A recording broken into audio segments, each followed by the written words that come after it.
میں نے علماء کرام سے ملنے کا ایک سلسلہ شروع کیا ہوا ہے. اس حوالے سے سب سے پہلے میں ملا تھا انجینئر محمد علی مرزا صاحب سے, پھر مولانا طارق جمیل صاحب سے, پھر مفتی طارق مسعود صاحب سے, اور پھر مفتی حنیف قریشی صاحب سے. اور آج میں لاہور میں ہوں, علامہ ابتسام الہی ظہیر صاحب کے پاس.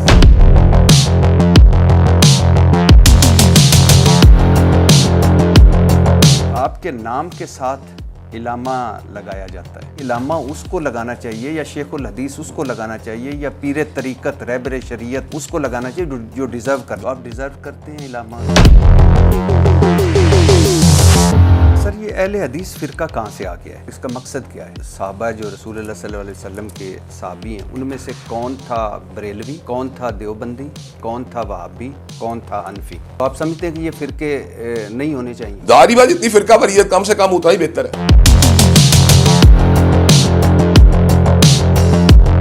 وہابی آپ کو کیوں کہا جاتا ہے؟ ہم ویسے اپنے وہابی نہیں کہتے, پہلی بات تو یہ بتاؤں. لیکن ابھی آپ کو تنزن کہتے ہیں. تاثر ہے کہ پاکستان میں اہل حدیث فرقہ پراکسی ہے سعودی عرب کا, فرنٹ ڈیسک ہے سعودی عرب کا, اور مقصد اس کا ایک بڑا مقصد ہے شیعہ فرقے کا توڑ. آپ کے والد علامہ احسان الہی ظہیر کے سر کی قیمت امام خمینی صاحب $5 لاکھ لگاتے ہیں. دوسری طرف جب علامہ احسان الہی ظہیر صاحب قاتلانہ حملے میں شدید زخمی ہوتے ہیں تو خصوصی فلائٹ کے ذریعے انہیں سعودی عرب لے جایا جاتا ہے. وہاں سعودی حکومت مطلب شاہی علاج ان کا ہوتا ہے. تو اب ذرا ذہن میں رکھیے گا, اہل حدیث کا عالم ایران لگاتا ہے ہیڈ منی $5 لاکھ, اور سعودی عرب کے شاہوں سے مراسم ہے اور وہاں ان کا شاہی علاج ہوتا ہے. تو میں اس سے کیا سمجھوں؟ اچھا, آپ بیٹے ہیں علامہ احسان الہی ظہیر صاحب کے, آپ بتا سکتے ہیں کہ یہ ہیڈ منی کیوں رکھی گئی؟ آپ بتا سکتے ہیں کہ آپ کے والد کا قاتل کون تھا؟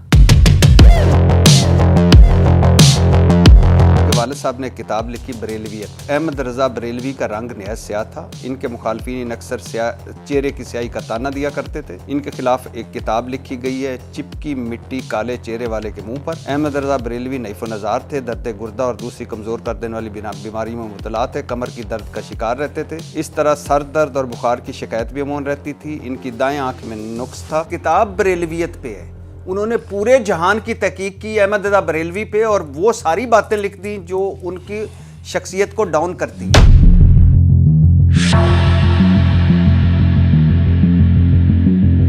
انجینئر محمد علی مرزا صاحب سے اختلاف ہوتا ہے. تیرے وجود پر تو, تیرے کردار پر تو, تیرے نظریے پر تو, تیرے نسب العین پر تو, تیری سیرت پر تو بدبخت ہے, تو گھمنڈی ہے, تو ذلیل ہے, تو جھوٹا ہے, تو مکار ہے, تو دجال ہے, تو رسوائے زمانہ ہے, تو رافضی ہے, تو قادیانی نواز ہے, تو بازاری چھوکرا ہے, تو 2 ٹکے کا انسان ہے, تو بےہودہ ہے, تو خبیث انسان ہے, تو ذلیل انسان ہے. سامنے آ بغیرت, سامنے آ چوہے, 24 گھنٹے بھونکنے والے بغیرت چوہے سامنے آ. ممبر رسول پر بیٹھ کر, مسجد میں بیٹھ کر یہ ساری آپ نے گفتگو کی, اور میں معذرت چاہتا ہوں میں ایسے الفاظ استعمال نہیں کرتا, میرے لیے آپ قابل احترام ہے, لیکن یہ بازاری زبان اور گھٹیا کردار کشی, کیا آپ کو یہی قرآن نے سکھایا؟ کیا آپ کو یہی دین نے سکھایا؟ ہو سکتا ہے میں نے اس سے باتیں بھی زیادہ کی ہوں, آپ نے کچھ کم بتائی ہوں. اگر آپ قادیانیوں کے بارے میں یا مرزا جیلمی کے بارے میں کس طرح بات کرتے ہیں تو اس نے ایک ایسا رویہ اپنایا ہے. اگر میں حاکم ہوں تو میرا دین ہے کہ وہ ایک بلاسفیمی کا مرتکب ہے صحابہ کرام کے لیول کے اوپر, تو وہ تو اس کی چارج یہ ہے کہ اس کو ٹل ڈیتھ امپریزنمنٹ دینی چاہیے. تو میں نے تو اس کے بارے میں صرف الفاظ بولے کہ ذلیل آدمی ہے. کے معاملے میں انجینئر محمد علی مرزا اور ابتسام الہی ظہیر 95% متفق ہیں. اہل حدیث کا عقیدہ توحید ہے. 95% مجھے لگتا ہے کہ آپ دونوں متفق ہیں. ڈاکٹر ذاکر نائک نے کربلا مارکے کو پولیٹیکل جنگ کہا تھا, اقتدار کی جنگ کہا تھا, اور یزید کے نام کے ساتھ may Allah pleased with him. آپ کی بھی یہی رائے؟ میں اس رائے کے ساتھ ان سے اتفاق نہیں کرتا. کبھی ایک ٹیلی فون کیا کہ مناظرہ چھوڑ کے کہ یار آئے بیٹھے ہیں ہم ڈسکس کریں؟ تو جناب والا میرے پروگرام کا نام سن کے نہیں آئے گا اس پروگرام میں. آپ بٹھا دیں مجھے, میں آپ کے تو وصول آپ بٹھا دیں مجھے. آپ یہ کام کر سکتے ہیں کہ نہیں پہلے بتائیں, آپ کے تعلقات ہے نا, تو آپ کو چاہیے آپ بٹھائیں. آپ نواز شریف کے خلاف دھرنوں میں طاہر القادری نے آپ کو انوائٹ کیا؟ بالکل انوائٹ. کیوں نہیں گئے؟ اس لیے نہیں کیا کہ میں ان کے روڈ میپ سے کوئی اتنا کنوینس نہیں تھا ہوا. الیکشن بھی لڑتے ہیں آپ؟ جی جی. کتنی مرتبہ ہار چکے ہیں؟ میں اس وقت جو ہے باقاعدہ طور پہ 3 دفعہ الیکشن لڑ چکا ہوں اور تینوں مرتبہ ہارے. ہاں بنیادی طور پہ بات یہ کہ ہم پیسے ضائع نہیں کرتے الیکشن میں. آپ سمجھتے ہیں کہ شہباز شریف نے خرید کر آپ ہاں تو خریدا ہوگا, اس میں کون سی ایسی بات ہے. 8 فروری 2024 کے الیکشن کو آپ کس طرح دیکھتے ہیں؟ کون جیتا تھا؟ کبھی ملے آپ زندگی میں عمران خان صاحب؟ ملا ہوں, کئی دفعہ ملا. ایز اے سیاستدان آپ سمجھتے تھے کہ عمران خان اس طرح جیل کاٹ لے گا؟ اللہ کرے آپ ساروں کو اکٹھا کر سکیں اور اللہ کرے یہ نفرت اور تقسیم جو اس ملک میں ہے اس میں آپ کمی کا باعث بنیں. مجھے بہت خوشی ہوئی آپ سے مل کے.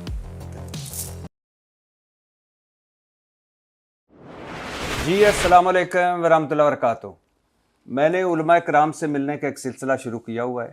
اس حوالے سے سب سے پہلے میں ملا تھا انجینئر محمد علی مرزا صاحب سے, پھر مولانا طارق جمیل صاحب سے, پھر مفتی طارق مسعود صاحب سے, اور پھر مفتی حنیف قریشی صاحب سے. اور آج میں لاہور میں ہوں, علامہ ابتسام الہی ظہیر صاحب کے پاس, لاہور میں ان کے گھر. اور آپ کو پتہ ہے کیوں مل رہا ہوں؟ اس لیے مل رہا ہوں کہ ہمارا دین سچا, ہمارا نبی آخری انسان تک کا نبی حضرت محمد مصطفیٰ صلی اللہ علیہ وسلم, ہمارا قرآن سچا, مطلب اللہ سچا, نبی سچا, قرآن سچا, مگر ہمارے اندر جھوٹ ہی جھوٹ. میں کیوں مل رہا ہوں؟ اس لیے مل رہا ہوں کہ ایک اللہ, ایک رسول, ایک قرآن, اور آگے فرقہ در فرقہ در فرقہ, تقسیم در تقسیم در تقسیم. میں کیوں مل رہا ہوں؟ کیونکہ ہمارے نبی رحمت اللہ عالمین, رحمت المسلمین نہیں, رحمت اللہ عالمین, جبکہ ہمارے ہاں نفرت اور تقسیم گلی گلی محلے محلے. میں کیوں مل رہا ہوں؟ اس لیے مل رہا ہوں کہ ہم سچ کے, ہمارے پاس سچ ہے لیکن ہمارے چاروں طرف جھوٹ ہے. ہم ایک تھے, یعنی میں سوچ رہا تھا کہ حضرت محمد مصطفیٰ صلی اللہ علیہ وسلم کے دور دیکھ لیں, چاروں خلفائے راشدین کا دور دیکھ لیں, کوئی سنی نہیں تھا, کوئی وہابی نہیں تھا, کوئی دیوبندی نہیں تھا, کوئی بریلوی نہیں تھا, لیکن آج اب ہیں. اور میں کیوں مل رہا ہوں؟ اس لیے مل رہا ہوں کہ ہمارے ہاں مذہب فروشی ہو رہی ہے, ہمارے ہاں قرآن فروشی ہو رہی ہے, ہمارے ہاں ممبر فروشی ہو رہی ہے, اور ممبر اکثریت ممبروں کی نفرت اگل رہی ہے. علامہ صاحب پر بھی اس حوالے سے بہت سارے تحفظات کا اظہار کیا جاتا ہے, بہت سارے ان پر بھی الزامات لگتے ہیں, بہت ساری, یہ سب کچھ آج ان سے بات کریں گے. سب سے پہلے تو سر بہت شکریہ کہ آپ نے وقت دیا. آپ کے نام کے ساتھ علامہ لگایا جاتا ہے, اور میں آج دیکھ رہا تھا ڈکشنری میں کہ علامہ کا مطلب ہوتا ہے بڑا عالم, بہت بڑا عالم, فاضل, یکتا زمانہ عالم, سب جاننے والا, بڑا عالم, بہت دانا, اسلامی فقہ یا اسلامی فلسفے کے بہت بڑے عالم دین یا ماہر کو علامہ کہتے ہیں. تو آپ ڈیزرو کرتے ہیں علامہ. لیکن یہ اللہ کا شکر ہے, میں نے تو ہمیشہ اپنے آپ کو ابتسام الہی ظہیر کا ہے, یا میکسیمم حافظ ابتسام الہی ظہیر کا ہے. حافظ تو اس لیے میں ڈیزرو کرتا ہوں کہ اللہ کا شکر ہے کہ میں نے قرآن جی یاد کیا ہوا ہے, اور الحمد سے لے کر ناس تک اللہ کا شکر ہے مستحضر بھی ہوں. نہ صرف یہ کہ اس کی عربی ٹیکسٹ کو سمجھتا ہوں, بلکہ کوشش کرتا ہوں کہ اس کے انگلش اور اس کے اردو تراجم کے اوپر بھی نظر رکھنے کی کوشش کروں. اپنی بساط کی حد تک حدیث طیبہ کے اوپر بھی میں نظر رکھنے کی کوشش کرتا ہوں. میں نے علماء کے سامنے زانو تلمس کو بھی طے کیا ہے. اللہ کا شکر ہے میں نے عربی زبان میں ماسٹرز کیا ہے, اور اس کے علاوہ میں نے اسلامک اسٹڈیز میں ماسٹرز کیا ہے. میں نے ایم فل بھی کیا ہے اس کے اندر, اسلامک اسٹڈیز کے اندر, اور اس کا پی ایچ ڈی بھی اپنی مکمل کر رہا ہوں. مجھے یہ بات کہنے میں کوئی باک نہیں کہ میری زندگی کا بنیادی مقصد یہی ہے کہ اللہ تبارک و تعالیٰ کی دین کی نشر و اشاعت کے لیے اپنے کو وقف کیا جائے. یہ میں سمجھتا ہوں لوگوں کی درا نوادی ہے, یا علماء کا میرے ساتھ محبت اور پیار ہے کہ مجھے علامہ کہہ کے پکارتے ہیں, میرے نام کا علامہ لکھ دیتے ہیں, وگرنہ میں نے کبھی اپنے آپ کو علامہ کلیم نہیں کیا. آپ میری آئی ڈیز دیکھ سکتے ہیں, میرے فیس بک پیجز دیکھ سکتے ہیں, میں اپنے آپ کو خالی ابتسام الہی ظہیر لکھتا ہوں. تو کبھی آپ نے کہا نہیں کہ میں نہیں ڈیزرو کرتا ابھی میرے ساتھ علامہ نہ لکھیں؟ میں نے بہرحال یہ بات بتاؤں اس کے اوپر کہ یہ چونکہ اس طرح کی اعدادی بات ہے, ڈگری تو ہے نہیں, تو اس کے اندر لوگوں نے کئی لوگوں کو علامہ کہہ لیتے ہیں. تو ہم اس بات کے اوپر یہ حقیقت بات یہ ہے کہ خاموشی اختیار کر لیتے ہیں. ادروائز آپ کو چھوٹی باتوں میں لیے کوئی بندہ مجھے حالی ابتسام الہی ظہیر کے, یا حالی حافظ ابتسام الہی ظہیر کے, یا انشاءاللہ 2-4 مہینے کا میری ڈاکٹریٹ کی ڈگری مکمل ہو جائے گی، میں اس کو ڈاکٹر سامنے ہی دیر کر لے، انجینئر سامنے ہی دیر کر لے، میرے لیے یہ باتیں جو ہے نا مانی حیث نہیں. میرے لیے اصل مانی حیث بات یہ ہے کہ میں کتاب و سنت کی تابع داری اور ان کی نشر و اشاعت کے لیے اپنا وہ وقف رکھوں. اس کے لیے میں نام کا کوئی ٹائٹل لگایا جائے یا نہ لگایا جائے مجھے اس سے کچھ فرق نہیں پڑتا. کیونکہ میں اکثر دیکھتا ہوں کہ بہت سارے لوگوں کے ساتھ لکھا ہوتا ہے علامہ، بہت سارے لوگوں کے ساتھ لکھا ہوتا ہے شیخ القرآن، شیخ الحدیث، پیر طریقت، رہبر شریعت، اور جب قریب جاتا ہوں میں تو تھوڑوں کو چھوڑ کر اکثریت دولت شاہ کی چوئیاں نکلتی ہیں. تو ایک ہمارے مذہب میں یہ بھی بڑی خرابی ہے کہ ہم نے کچھ لوگوں کو وہاں بٹھا دیا ہے جہاں وہ ڈیزرو نہیں کرتے. دیکھیں اصل بات یہ ہوتی ہے چھوٹی بات ہوں، اگر عقیدت کا ایسا اظہار جس کے اندر جو ہے کسی حد تک احترام کو ملیازہ رکھا جائے اور اپنی عقیدت کو نبھانے کے لیے ان چیزوں کو ایکسپریس کیا جائے تو اس کی گنجائش نکلتی ہے. تو اب لیکن اس کو اس مقام کے اوپر لے جانا کہ جہاں نعوذ باللہ من ذالک خود اس کو ایک مطاع مطلق بنا دیا جائے یا اس کو امام وقت قرار دے دیا جائے، یہ وہ باتیں ہوتی ہیں جو بہت قابل اعتراض ہوتی ہیں. اور ہم خود بھی اللہ کا شکر ہے جب علماء کے ساتھ بیٹھتے ہیں تو کئی علماء کا فن حدیث و مہارت دیکھا ان کو شیخ الحدیث کہتے بھی ہیں اور وہ اللہ کے فضل ہوتے بھی ہیں. کئی لوگ جو قرآن کے نقطہ دانی اور اس کے مفہوم اور معنی کی گہرائی پہ اترے ہوتے ہیں ہم انہیں شیخ القرآن کہتے بھی ہیں اور وہ ہوتے بھی ہیں. تو میں یہ بات سمجھتا ہوں یہ، اور وہ علماء میں اللہ کے وجہ تقویٰ للہ یہ اس حد تک پائی جاتی ہے کہ وہ ہمیشہ ان چیزوں سے راض ہی کرتے ہیں کہ ان کو کوئی بندہ شیخ الحدیث یا شیخ القرآن کے اس کی وجہ جس میں کوئی ہنر موجود ہوتا ہے وہ کبھی بھی اس لیے اپنے اندر جو ہے نا احساس برتری یا فخر کا اس کے اندر جو ہے نا شائبہ نہیں پایا جاتا. وہ ہمیشہ اپنے آپ کو جو علم کی دنیا کے اندر مزید سے مزید گین کرنے کے لیے لگاتا ہے. اس لیے کہ اللہ نے قرآن میں یہ بات کہی ہے نبی کریم صلی اللہ علیہ وسلم وحی کرتے ہوئے قل ربی زدنی علما، کہ آپ اللہ سے جو ہے نا دعا مانگیں اللہ میرے علم میں اضافہ فرما. جب نبی پاک حضرت محمد کریم صلی اللہ علیہ وسلم جو کہ دنیا کائنات سے بڑے عالم مخلوقات میں سے، اگر وہ ربی زدنی علما کی دعا مانگا کرتے تھے تو میں یہ بات سمجھتا ہوں ان کے بعد کسی بندے کے بارے میں یہ گمان کرنا کہ وہ بہت بڑا عالم ہے، یہ بات جو ہے نا اس بندہ ہم گمان کر سکتے ہیں لیکن اپنے بارے میں ہمیشہ یہی سوچنا چاہیے فوق کل ذی علم علیم، اللہ نے ہر عالم سے بڑا ایک عالم پیدا کیا ہے اور مجھے اس سلسلے کے اندر عاجزی انکساری کا راستہ اختیار کرنا. ہم جب چاروں خلفۂ راشدین کو دیکھتے ہیں تو ان کے ساتھ تو یہ القاب نہیں لگتے جو آج ہمارے علماء اور ہمارے مولانا حضرات کے ساتھ لگتے ہیں. کیوں؟ اس کی وجہ بنیادی طور پہ یہ ہے کہ اللہ تعالیٰ کے فضل و کرم سے اللہ نے ان کو ایک ایسا خطاب دے دیا تھا جو بعد میں کسی کو بھی حاصل نہیں ہوا. رضی اللہ عنہم ورضوا عنہ، اللہ ان سے راضی تھا وہ اللہ سے راضی تھے. اور میں یہاں یہ بات کہتا ہوں کہ یہ اعزاز اصل میں صحابہ کی جماعت کو حاصل ہے کہ اللہ تبارک و تعالیٰ نے پہلی بات تو یہ ہے کہ وہ ہمیشہ کوشش کرتے تھے کم سے کم ان سے صاحب ہو، لیکن اس کے باوجود بعض ایسے ہمیں صحابہ میں سے شخصیات مل جاتی ہیں جن سے ایسے گناہ بھی ہوئے جن کو حدود اللہ کا ارتکاب کہا جا سکتا ہے، تو اس کے باوجود بھی اللہ تبارک و تعالیٰ ان سے بھی راضی رہے. نبی کریم صلی اللہ علیہ وسلم معاذ بن مالک الاسلمی رضی اللہ تعالیٰ عنہ کے بارے میں فرمایا تھا کہ باوجود رجم ہونے کے انہوں نے ایسی توبہ کی ہے کہ ایک پوری امت پہ تقسیم کر دیا تو اللہ ان کی بھی خطاؤں کو معاف کر دے گا.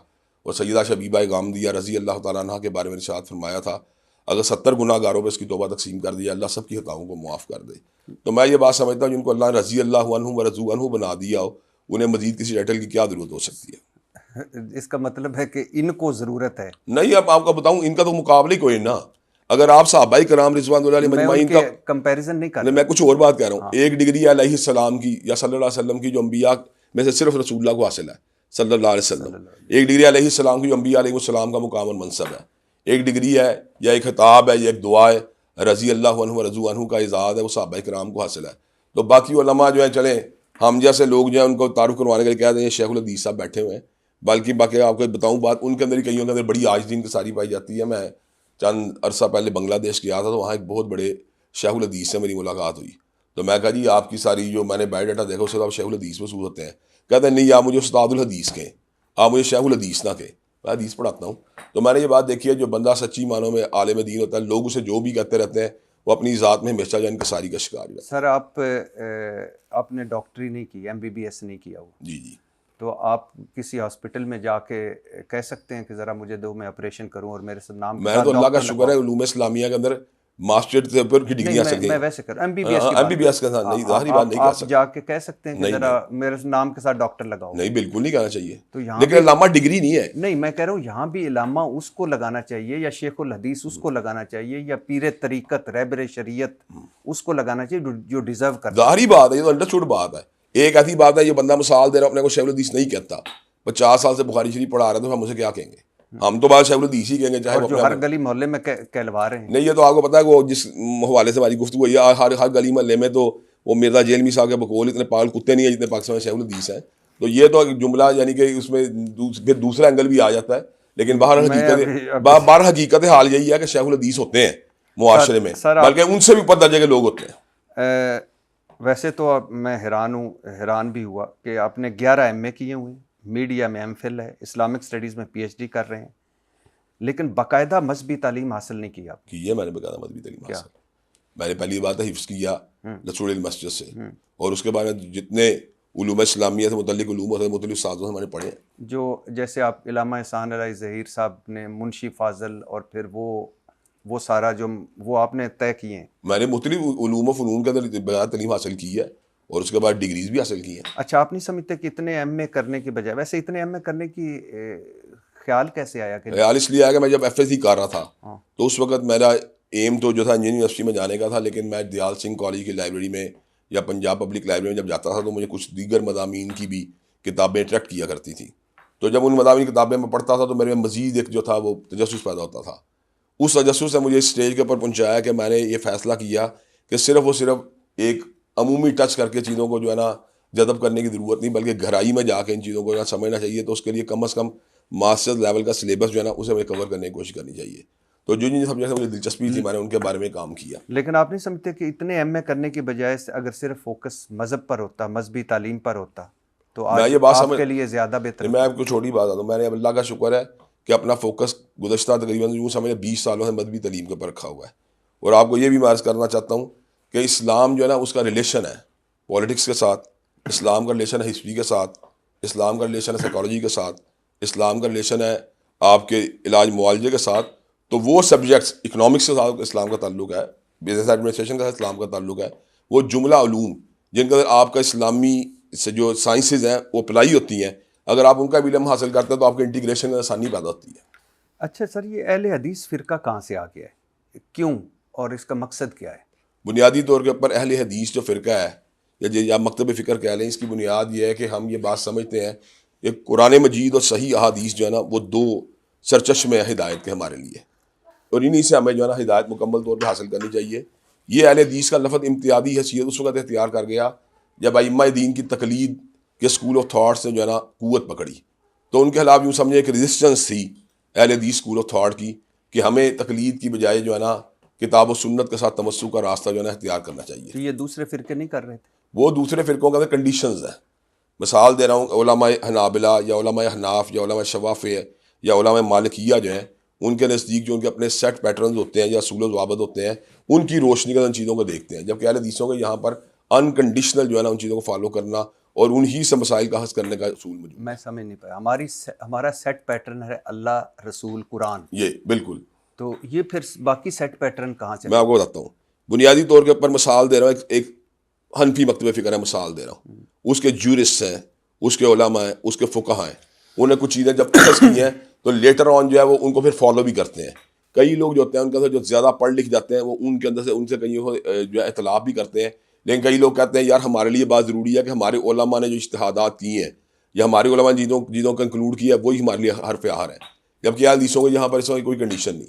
اہل حدیث یہ بات کہتے ہیں کہ کتاب و سنت سے جو بھی آپ کو براہ راست رہنمائی حاصل ہوتی ہے, جب آپ چیزوں کو کنکلوڈ کرتے ہیں آپ کو کنکلوڈ کرنا چاہیے, اور اس چیز کے اوپر اسٹریس کرتے ہیں. اور آپ کو ایسے یہ بتاؤں کہ بہت سے ایسے فقہی مکاتب فکر کے ایسے جید علماء موجود ہیں جو اس مسئلے کے اہل حدیث کے بارے میں نرم گوشہ بھی رکھتے ہیں, اور یہ بات کہتے ہیں کہ جس طرح ہم اپنے علماء کی آراء یا ان کی فقہی جو انہوں نے کنکلوڈ چیزیں کی ہیں ان کے مد مقابلے کوئی بندہ براہ راست کتاب و سنت سے استفادہ کرتا ہے تو اس میں کوئی حرج والی بات نہیں ہے. ایک بہت بڑے حنفی عالم ہیں, وہاں سعودی عرب میں درس بھی دیتے رہے ہیں, تو ان کی بھی گفتگو میں سن رہا ہوں, یہ کہہ رہے تھے کہ جس طرح ہم فقہی علماء سے ان کی آراء کی روشن مسائل کو حل کرتے ہیں, بعض علماء ایسے ہوتے ہیں جو براہ راست کتاب و سنت سے مسائل کو حل کرتے ہیں, تو اس کے اندر بھی کوئی حرج والی بات نہیں ہے. آپ ماشاءاللہ بہت پڑھے لکھے آدمی ہیں, مجھے ذرا بتائیے گا کہ صحابہ جو رسول اللہ صلی اللہ علیہ وسلم کے صحابی ہیں ان میں سے کون تھا بریلوی, کون تھا دیوبندی, کون تھا وہابی, اور کون تھا حنفی؟ ہم تو صرف یہ جانتے ہیں کہ صحابہ کرام رضوان اللہ علیہ مجمعین کے نزدیک کتاب اللہ اور سنت رسول اللہ صلی اللہ علیہ وسلم حجت تھی, اور اسی کے ذریعے معاملات کو کنکلوڈ کیا کرتے تھے. انہیں اپنے لیے ایسی صفات استعمال کرنا, سر یہ میں بھی جانتا میں آپ کو یہ آپ کا عرض کر لگا, انہیں اپنے لیے ایسے نام استعمال نہیں کیے اور کیسے کر سکتے تھے.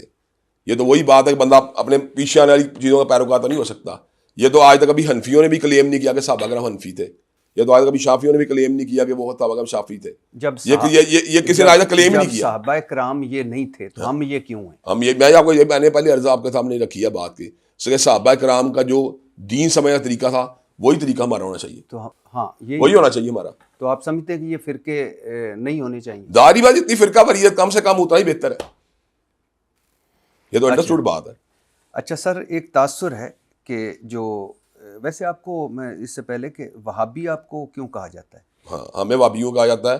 ہم ویسے اپنے آپ وہابی نہیں کہتے. پہلی بات تو یہ بتاؤں، ہمارے مخالفین ہمیں اس لیے وہابی کہتے ہیں کہ مکتب اہل حدیث میں سے ایک جید عالم دین یا سلفی مکتب فکر میں سے ایک جید عالم دین گزرے ہیں امام محمد بن عبد الوہاب، جنہوں نے سعودی عرب کے اندر ایک تجدیدی تحریک چلائی تھی اصلاح کی بھی، اور لوگوں کے قائد کے حوالے جو انہیں کمزوریاں نظر آتی تھیں ان کے ریفرمیشن کے لیے وہ کوشاں رہے.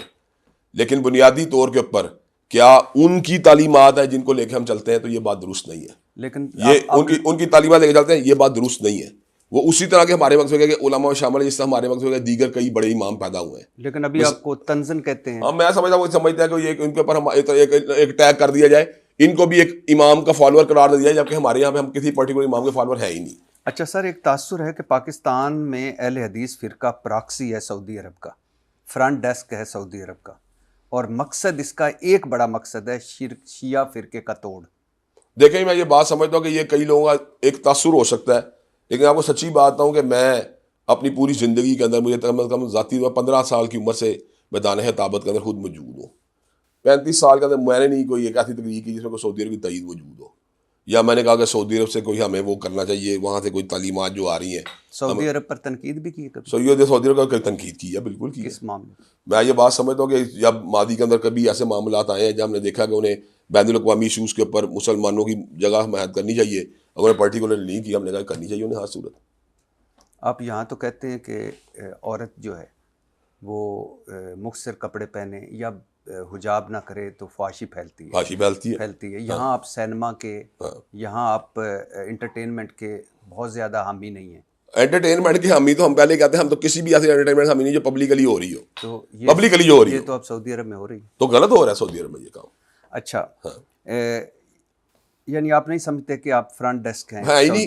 جب ایک چیز ہے ہی نہیں میرے اندر، مجھے اس چیز سے وابستگی نہیں. میں کتاب و سنت کا ترجمہ ہوں. میں آپ کی بات میں مسلک اہل حدیث مسلک کی بات ہی کر رہا ہوں. میں حدیث مسلک کے نمائندگان میں سے چھوٹے نمائندگان میں کہہ لیں یا کوئی درمیانے نمائندگان میں بھی شامل ہوں. تو میں یہ بات سمجھتا ہوں کہ ہمارے ملک کے اندر ہم نے آج تک کسی بندے کے منہ سے یہ بات نہیں سنی کہ سعودی عرب سے یہ بات آئی ہے تو اس کو آگے پروموٹ کر دیا جائے، یا سعودی عرب یہ کہہ رہا تو یہ کام کر دیجیے. میں نے نہیں سنی. سر اس تاثر کو تقویت تب ملتی ہے جب آپ کے والد علامہ احسان الہی ظہیر کے سر کی قیمت امام خمینی صاحب $5 لاکھ لگاتے ہیں.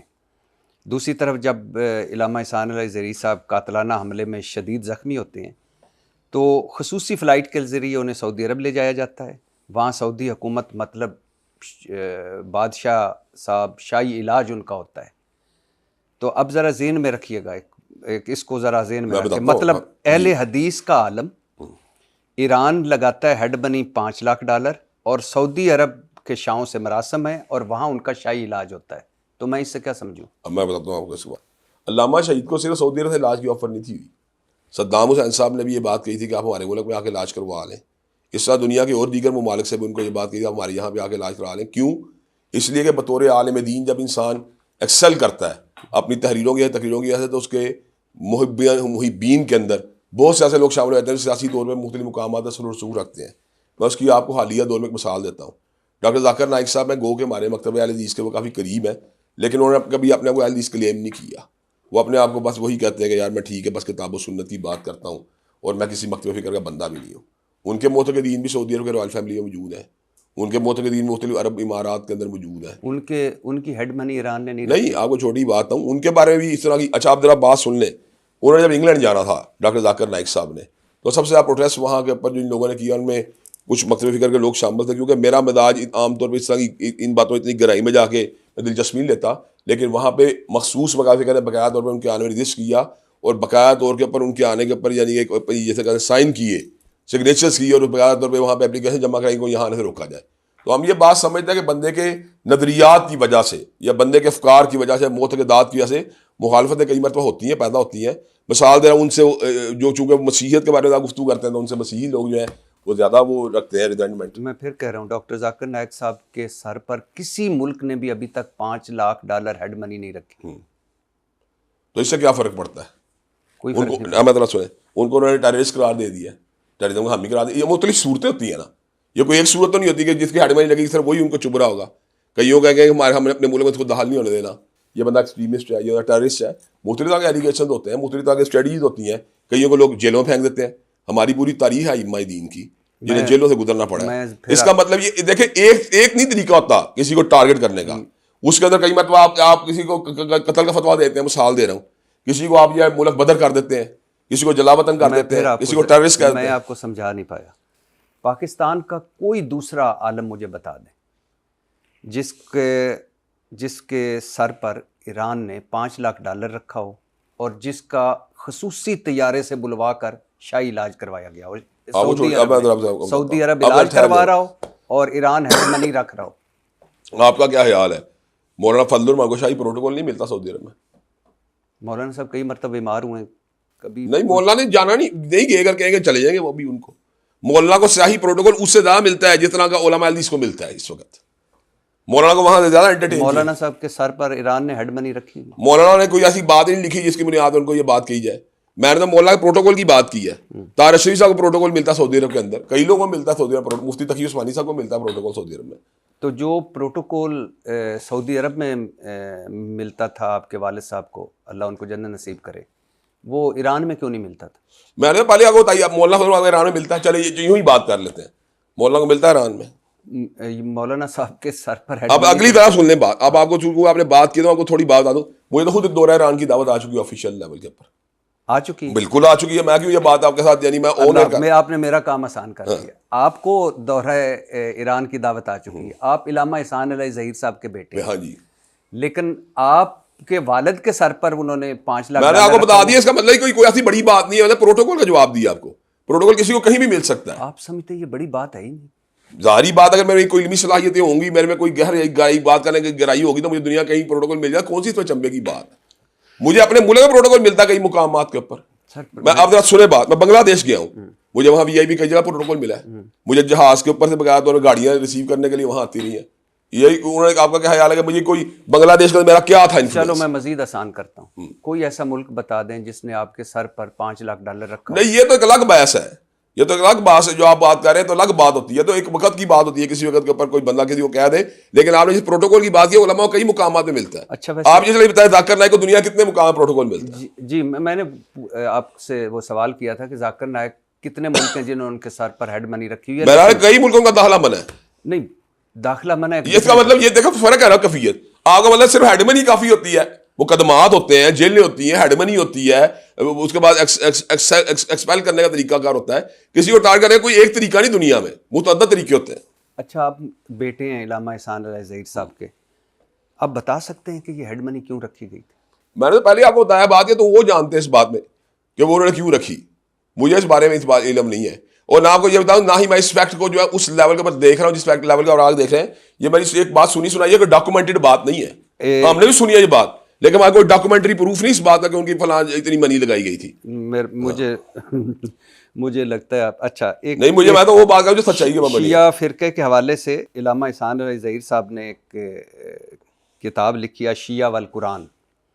1700 احادیث انہوں نے ثابت کی شیعہ کے مذہب سے تحریف قرآن کے بارے میں. یہ ٹھیک ہے؟ یہ بات انہوں نے روافض غالیہ کی یہی ہے. ابھی بھی ایسے ان کے علماء موجود ہیں جو اس بات کو ایڈمٹ کرتے ہیں، لیکن ایسے علماء جو کہتے ہیں ہم اس کو ڈینائی کرتے ہیں. لیکن بہرحال ایسے علماء اس وقت بھی موجود ہیں دنیا کا جو کہتے ہیں ہمارا یہ نظریہ. اچھا سر، آپ بتا سکتے ہیں کہ آپ کے والد کا قاتل کون تھا؟ میں بالضبط نہیں بتا سکتا. آپ کو پتہ ہے؟ نہیں، میں بالضبط میں پرٹیکولر ہو گیا نہیں کہ فلاں بندہ قاتل ہے ان کا. کیوں؟ اس کی وجہ سننے ذرا. وہ ڈیموکریٹ بھی تھے، وہ مارشاء اللہ کے مخالف بھی تھے، وہ اسلامی نظام کے حامی بھی تھے. اس کے علاوہ ان کا روافض غالیہ کے بارے میں ان کے صحت نظریات بھی تھے. اس کے علاوہ قادیانیوں کے مخالف بھی تھے، وہ بابیوں بھائیوں کے مخالف بھی تھے.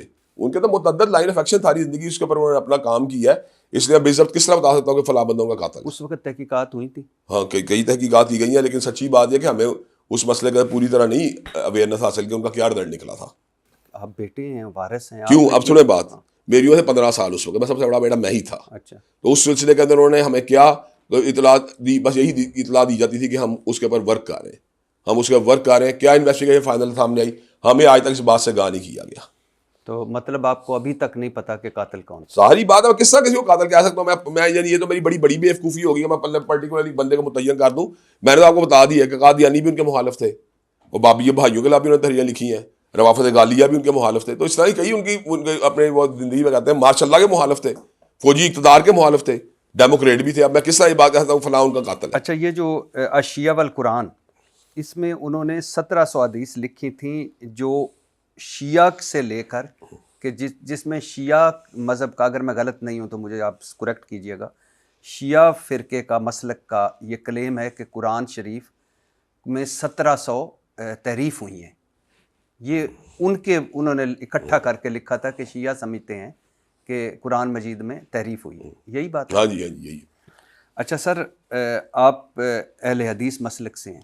اہل حدیث کو بظاہر سمجھا جاتا ہے کہ عقیدہ توحید پر, نبی صلی اللہ علیہ وسلم کی سنت پر, اور بہت ساری بدعتوں سے بچا ہوا, یہ ایک تاثر ہے اہل حدیث کا.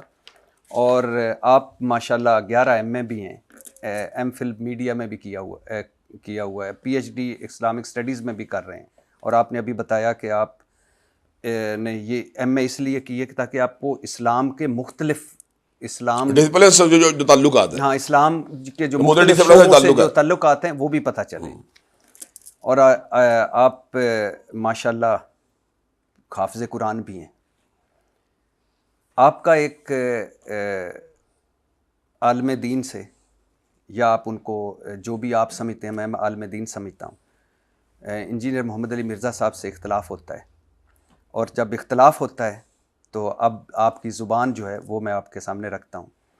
یہ آپ نے فرمایا انجینئر محمد علی مرزا صاحب کے حوالے سے, تیرے وجود پر تھو, تیرے کردار پر تھو, تیرے نظریے پر تھو, تیرے نسب العین پر تھو. ابھی نسب العین تھوک رہا ہوں میں سن لیجئے, پھر اکٹھے ہو کے تیرے نسب العین پر تھو, تیری سیرت پر تھو, تو بدبخت ہے, تو گھمنڈی ہے, تو ذلیل ہے, تو جھوٹا ہے, تو مکار ہے, تو دجال ہے, تو رسوائے زمانہ ہے, تو رافضی ہے, تو قادیانی نواز ہے, تو بازاری چھوکرا ہے, تو 2 ٹکے کا انسان ہے, تو بیہودہ ہے, تو خبیث انسان ہے, تو کچھ اضافے بھی آپ کہہ رہے ہیں بہرحال. نہیں کچھ اضافے کہہ رہے ہیں, میں کہہ رہا ہوں ایک اضافہ ہو. چلے ایک اضافہ, میں نے پہلے گفتگو میری ہے, میں نے کچھ اضافے لگ رہے ہیں نہ, ایک اضافہ ہو. ٹھیک ہے علامہ ابتسام, کیونکہ یہ باتیں ویسے بھی کم ہے اس کی شان میں, میری نظروں میں. نہیں میں کہہ رہا ہوں کہ لفظ ہے, میں کم کیے ہیں, زیادہ نہیں کیے. میں کچھ اور بات کہنا چاہ رہا ہوں کہ یہ الفاظ ایسے اس کی سیرت کا حتہ نہیں کر سکتے میری نظروں میں. اب پھر سن لیجئے, میں دوبارہ سے شروع نہیں کریں, آپ یہیں سے بات کنٹینیو کریں. نہیں تیرے نہیں, آپ میں پہلے کہتا ہوں, میں نے پہلی باتیں کی ہیں, کچھ اضافہ لگا مجھے, ہو سکتا ہے میں نے اس سے باتیں بھی زیادہ کی ہوں, آپ نے کچھ کم بتائی ہوں. سوال تو کر لینا. کر لیں. تیرے وجود پر تھو, تیرے کردار پر تھو, تیرے نظریے پر تھو, تیرے نسب العین پر تھو, تیری سیرت پر تھو, تو بدبخت ہے, تو گھمنڈی ہے, تو ذلیل ہے, تو جھوٹا ہے, تو مکار ہے, تو دجال ہے, تو رسوائے زمانہ ہے, تو رافضی ہے, تو قادیانی نواز ہے, تو بازاری چھوکرا ہے, تو 2 ٹکے کا انسان ہے, تو بیہودہ ہے, تو خبیث انسان ہے, تو ذلیل انسان ہے. سامنے آ بغیرت, سامنے آ چوہے, 24 گھنٹے بھونکنے والے بغیرت چوہے سامنے آ, بغیرت سامنے آ, تیری شکست ابلیس کی شکست ہے, بکواسی بغیرت سامنے آ.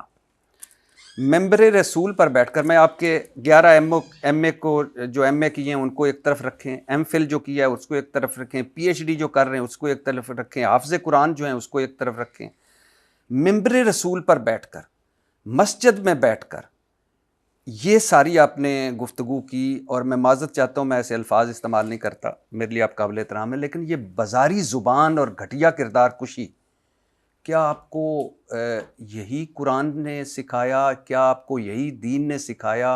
اور کیا یہی رسول اللہ صلی اللہ علیہ وسلم کا اسوہ حسنہ ہے؟ رسول اللہ کا اسوہ حسنہ یہ تھا کہ جو بندہ اخلاق کے دائرے میں, جو بندہ تہذیب کے دائرے میں, جو بندہ تعلیم کے دائرے میں, دلیل کے دائرے میں رہ کے بات کرے, مجھے بھی اس سے وہی سلوک کرنا چاہیے. اور دوسری مجھے بات حاصل ہوئی کہ جو بندہ تجاوز کرتے کرتے کتاب اللہ کو نہ چھوڑے اور بغیر ترجمے کے پڑھنے کو اس کو فرانسیسی زبان میں گالیوں سے تعبیر کرے, اور جو بندہ نبی کریم صلی اللہ علیہ وسلم کے بارے میں بات کرے کہ ان کے بارے میں علماء یہود یہ بات ہے بلا دلیل کہ وہ کہتے تھے، اور صرف اپنی ضد اور انات کے اندر یہاں تک پہنچ جائے کہ وہ کہ حضرت ابراہیم علیہ السلام کے اللہ نے قرآن میں استعمال کیا ہے، اور فتن کا ترجمہ لڑکے کی بجائے چھوکرا کرے صرف اپنی انانیت اور تسکین پہنچانے کے لیے. جو بندہ سیدنا امیر معاویہ، سیدنا عمر بن العاص، سیدنا مغیرہ بن شعبہ کے کندھوں کے اوپر جو ہے خنزیر کے قدم کو رکھنے کی بات کرے، جو بندہ جو ہے اکابر صحابہ کرام رضوان اللہ علیہم اجمعین کے بارے میں تبرعی لہجہ اختیار کرے، جو بندہ سیدنا عائشہ رضی اللہ تعالیٰ عنہا کو جو ہے ظالم قرار دے، جو بندہ جو ہے امام ابو حنیفہ کو کے ساتھ تعبیر کرے، جو بندہ جو ہے اسی طرح ان کی فقہ کے ملا علی قاری حنفی کو جو ہے بونکرے کا ساتھ تعبیر کرے، جو بندہ جو ہے علماء اسلام کے بارے میں اس طرح کی لب کشائی کرے کہ ان کو ٹومی ٹومی کہہ کے پکارے، جو بندہ شیوع الحدیث کو پاگل کتوں کے ساتھ تعبیر کرے. تو اگر میں نے اس کے بارے میں اس طرح کی بات کر دی تو میرا نہیں خیال کہ میرا ایک لفظ بھی اس کے لفظ کا مقابلہ کر سکتا ہے. یہ جو جتنی آپ نے باتیں کی ہیں یہ میں آگے آئیں گی اور ان پہ ہم ون ون بات کریں گے، لیکن آپ نے یہ سارا کچھ کیا بقول آپ کے کہ صحابہ رسول اور رسول اللہ صلی اللہ علیہ وسلم اور قرآن اور ان میں چونکہ انہوں نے گستاخانہ کلمات کہے تھے، مجھے وہ جو مرضی کہتا تھا میرا کوئی مسئلہ نہیں تھا، ان کے حوالے سے گستاخانہ کلمات کہے تھے، اس لیے آپ نے یہ بالکل سارے یہی الفاظ بات ہے. بولے. اچھا، اب جن کے لیے آپ نے بولے ذرا ان کا بھی اسوہ حسنہ دیکھ لیجئے. حضور صلی اللہ علیہ وسلم سے بڑا تو کوئی نہیں ہو سکتا، ظاہری بات ہے، اللہ کے بعد نبی صلی اللہ کوئی علیہ شک وسلم، نہیں، اللہ کی مخلوقات نبی کے ہم پلہ کوئی ہو ہی نہیں سکتا، ہماری جان قربان. بے شک بے شک. حضور صلی اللہ علیہ وسلم کو شاعر کہا گیا، دیوانہ کہا گیا، کہانیاں سنانے والا کہا گیا، حضور کی جھوٹی کردار کشی کی گئی، کبھی آپ پر کوڑا پھینکا گیا، کبھی عبادت کرتے ہوئے جانور کی آپ پہ اوجڑی ڈال دی گئی، آپ کے پیاروں پر ظلم ہوئے، آپ صلی اللہ علیہ وسلم کی بیٹیوں پر تشدد ہوا. بے شک. کبھی آپ کے منہ سے، اب اپنے سارے الفاظ اپنے ذہن میں رکھیے. بالکل رکھے، میں کروں گا بات. کبھی میں نے پہلی بات تو آپ کو واضح کر دی، میرا کوئی لفظ مرزا جیلمی کے لیول کا نہیں، یہ میں نے بتا دیا آپ کو. کبھی آپ کے یعنی آپ صلی اللہ علیہ وسلم کے منہ سے کوئی ایک لفظ بھی وہ نکلا اس طرح کا جو آپ نے انجینئر محمد مرزا. میری بات سن لیں، قرآن مجید کی وہ آیات بینات جن کا اللہ تبارک و تعالیٰ نبی کریم کے دشمنوں کو ایڈریس کیا، اتلم بعد ذالک کا زنیم کا الفاظ استعمال کیے. یعنی ترجمہ کیا؟ اس کا ترجمہ یہ ہے کہ وہ یعنی بد اصل ہے، یعنی ولد الحرام ہے، ان لوگوں کے بارے میں جو نبی کے مخالفین ہیں. جب اللہ نے الفاظ استعمال کیا تبت یدا ابی لہب و تب کی پوری صورت لہب کو نازل کیا. جب اللہ تبارک و تعالیٰ نے مشرکین اور معاندین کے بارے میں سخت رویہ ناب کیا تو مجھے بتایا جب امام کھڑا ہوتا تھا نماز کی حالت میں، جب ان آیات بینات کی تلاوت کیا کرتا تھا تو کیا اس سے ہلاک کی جو کہ دریاں اڑ رہی ہوتی تھیں؟ کیا اس سے ہلاک پامال ہو رہا تھا؟ کیا اس سے کوئی ایسی بات ہو رہی ہوتی جس کو آپ کہیں یہ بات ہلاکی؟ میں نے نبی صلی اللہ علیہ وسلم تو نبی صلی اللہ علیہ وسلم کی تلاوت نہیں کرتے ان آیات کی؟ میں نے کہا نبی صلی اللہ علیہ وسلم نبی کی آیات کی تلاوت نماز میں کرتے تھے کہ نہیں؟ میں دیکھیں، ایک ہے اللہ تعالیٰ، آپ اللہ کے الفاظ کو نبی اپنی بات میں تلاوت کرتے تھے نہیں. آپ نے ممبر رسول کی بات، ممبر رسول سے بھی زیادہ یعنی کہ فردی بات نماز ہے نا، تو نماز میں جب ان آیات کی تلاوت تھی اس کو بات ہلاکی والی بات ہوتی تھی. نبی اسوے کی بات ہو رہی ہے نا، اسوے نماز پڑھنا کس کا اسوہ بتائیں؟ نبی صلی اللہ علیہ تو وسلم. نبی نماز میں جب ان آیات بینات کی تلاوت کر رہے تھے اس سے کون سی بات ہلاکی ہوتی؟ میں اب سوال نہیں سمجھتا، میں نے کہا نبی صلی اللہ علیہ وسلم کی زبان سے نکلا ہوا کوئی ایک، میں نے آپ کو یہی بتایا جب اللہ تعالیٰ نے جو الفاظ نازل فرمائے نبی ان کی تلاوت فرماتے تھے کہ نہیں؟ اچھا تو پھر اس کا مطلب تلاوت فرماتے تھے آپ نے چونکہ اس میں مناظرے میں آ گئے، مناظرے میں نہیں آیا، میں نے وہ بات کی حق ہے. میں ابھی آپ کو آپ صلی اللہ علیہ وسلم کو طائف میں پتھر مارے، انگوروں کے باغ میں پناہ لی، اور کہا جاتا ہے کہ اتنا خون تھا کہ آپ کے جوتے خون سے بھر گئے تھے. کیا فرمایا تھا نبی صلی اللہ علیہ وسلم نے طائف کے بارے میں؟ اللہم اہدی قومی فانہم لا یعلمون، اللہ میری قوم کے لوگ ہدایت دے، مجھ کو پہچانتے نہیں. اب اگلی بات ذرا سن لیں، اس کے متبادل پہلو بھی ذرا سن لیں. کیا اب متبادل پہلو ذرا سنیں، کیا وہ بندہ جس سے کعب بن اشرف یا ابو رافع یہودی جنہوں نے نبی کریم صلی اللہ علیہ وسلم کی شان اقدس میں گستاخیاں کی، کیا ان کو کافر کردار تک پہنچانے کے لیے لشکر روانہ نہیں کیے گئے؟ اور کیا کعب بن اشرف کے جرائم میں یہ بات شامل نہیں کہ وہ مسلمان عورتوں کی تشبیب کرتا تھا؟ کیا اس کے جرائم میں بات شامل نہیں کہ مسلمان عورتوں ہلاک باہتا گفتگو کرتا تھا؟ جو بندہ مسلمانوں عورتوں اور ہلاک باہتا گفتگو کرے وہ بندہ تو واجب گردن زدنی ہے. اور جو بندہ کعبہ صحابہ کرام کے بارے میں آئے روز تبرعی لہجہ اختیار کرے اور قرآن جی کی بغیر مفہوم تلاوت کو گالیوں سے تعبیر کرے، مجھے بتا چکے ہیں مجھے بتا چکے ہیں. تو یہی بتا رہا ہوں آپ کو. میں نے کہا کہ نبی صلی اللہ علیہ وسلم ہماری جانیں قربان ہے ان کے اوپر، اور ان پر ڈائریکٹ حملہ ہوا، بھاگ کر جان بچائی. سنا ان کے پیچھے بچے لگا دیے تھے، وہ پتھر مارتے تھے. آپ نے ابھی تک مجھے ایک بات ایسی نہیں بتا سکے، میں آپ کو معذرت کہوں گا، آپ کو ایسی بات بھی ایک بھی نہیں بتا سکے جس میں میرا ایک لفظ بھی مرزا جیلمی کے ان الفاظ کے برابر جو اس نے کابرین امت کے لیے کیے ہیں.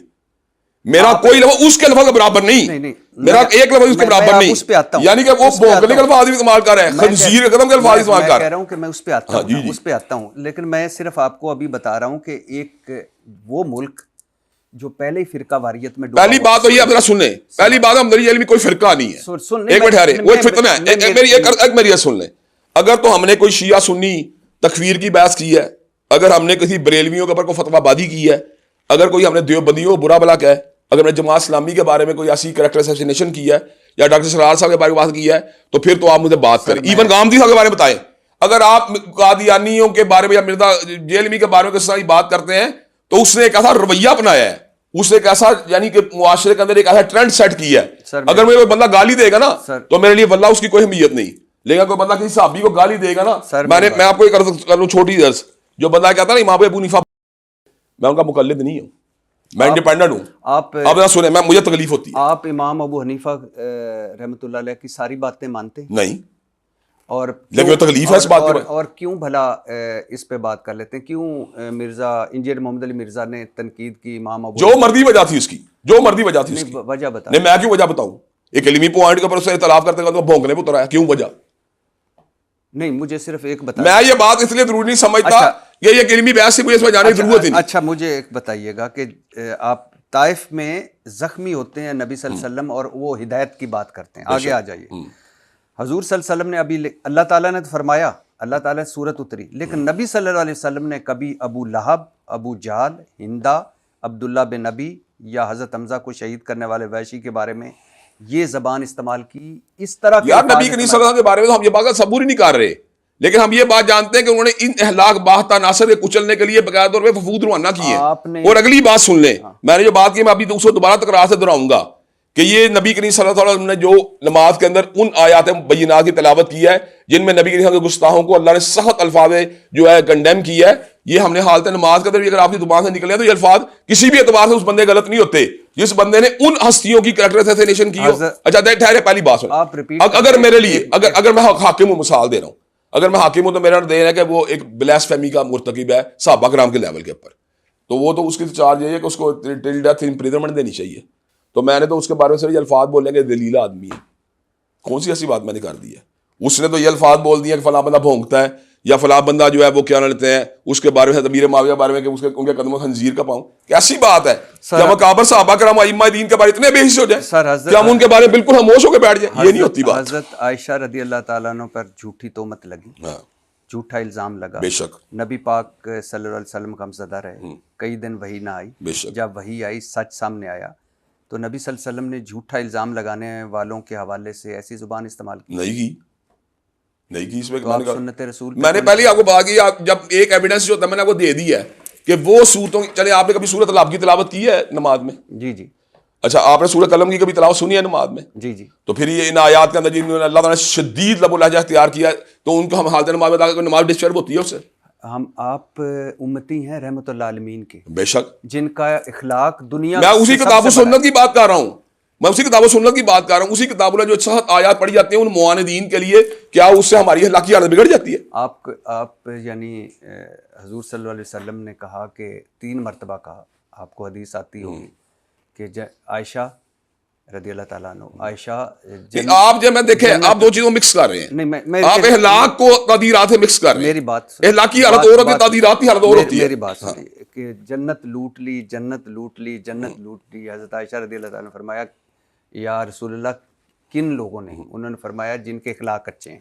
اور اخلاق اچھا پتہ ہے کیا ہوتا ہے؟ ہمارا دین بھی یہ کہتا ہے کہ جو توڑے اس کے ساتھ جوڑو. بالکل ٹھیک ہے. ایک رویہ تھا آپ کا، میں جو سوال آپ کے سامنے رکھنا چاہتا ہوں، جو آپ نے کیا، ایک رویہ یہ ہوتا ہے کہ جب دلائل ختم ہوتے ہیں تو گالیاں شروع ہوتی ہیں. وہ تو کام سے شروع کیا ہوا نا، آپ نے اس کو جواب دیا ہے، کر لیں ہم سے بات. آپ سمجھتے ہیں آپ سچ پہ ہیں؟ ہاں سچ پہ، اللہ کے فضل. تو آپ اگر سچ پہ ہیں، آپ کے پاس سچا سودا ہے، سوچا سودا ہے، تو آپ ایک اس کو مسلمان بھائی کی حیثیت سے اس طرح القاب میں نہیں. آپ مجھے یہ چھوٹی بات ہے، وہ اس کو چاہیے نا اصولی طور پہ پھر ہم سے گفتگو کرے نا. جی اگر وہ گفتگو بھی نہیں کرے، گالیاں دے جائے گا باہر بیٹھ کے ائمہ دین کو، وہ صحابہ کرام کو، پھر آپ نے کبھی پھر یہ قرآن کے بارے میں باتیں کریے تو پھر ہم خاموش ہیں. آپ نے کبھی ایک ٹیلی فون کیا کہ مناظرہ چھوڑ کے کہ یار آئے بیٹھے ہیں آپ، ہم ڈسکس کریں؟ کیوں؟ وہ تو جناب والا میرے پروگرام کا نام سن کے نہیں آئے گا اس پروگرام میں نے کہاں فون کرنا ہے. آپ بٹھا دیں مجھے, میں آپ کے توسط سے کہتا آپ بٹھا دیں مجھے. اچھا میں ایک ویڈیو آپ چلے آپ بٹھا دیں نا, میں آپ کو کہتا ہوں بٹھا دیں آپ. جی میں ضرور بیٹھنا چاہیے آپ کو. ٹھیک ہے کہ ہم میں یہ نہیں کہہ رہا نہیں بتائیں آپ یہ کام کر سکتے ہیں کہ نہیں, پہلے بتائیں. آپ کے تعلقات ہے نا, تو آپ کو چاہیے آپ بٹھائیں. آپ میرے آپ کے ساتھ بھی ہیں, مولانا طارق جمیل صاحب تو بٹھائیں. آپ کو پہلے چلیے یہ بتائیں, مولانا طارق جمیل کا میرے سے فکری ایک تو میری ان کی فکر, یا میری مولانا طارق مسعود کی بھی ایک فکر نہیں نا, مثال دے رہا ہوں, یا میری مفتی حنیف قریشی صاحب کی. میں آپ کو آج حنیف قریشی صاحب کا ایک چھوٹا واقعہ سناتا ہوں, آپ اسے کنفرم کر سکتے ہیں. جب کورونا کے دن آئے تو وہ بیمار ہوئے کورونا کی بیماری سے, میں نے انہیں فون کیا, میں کہا حضرت میں آپ کے پاس آنا چاہتا ہوں. انہوں نے کہا کیوں؟ میں کہا میں نے آپ کو آ کے دم کرنا ہے.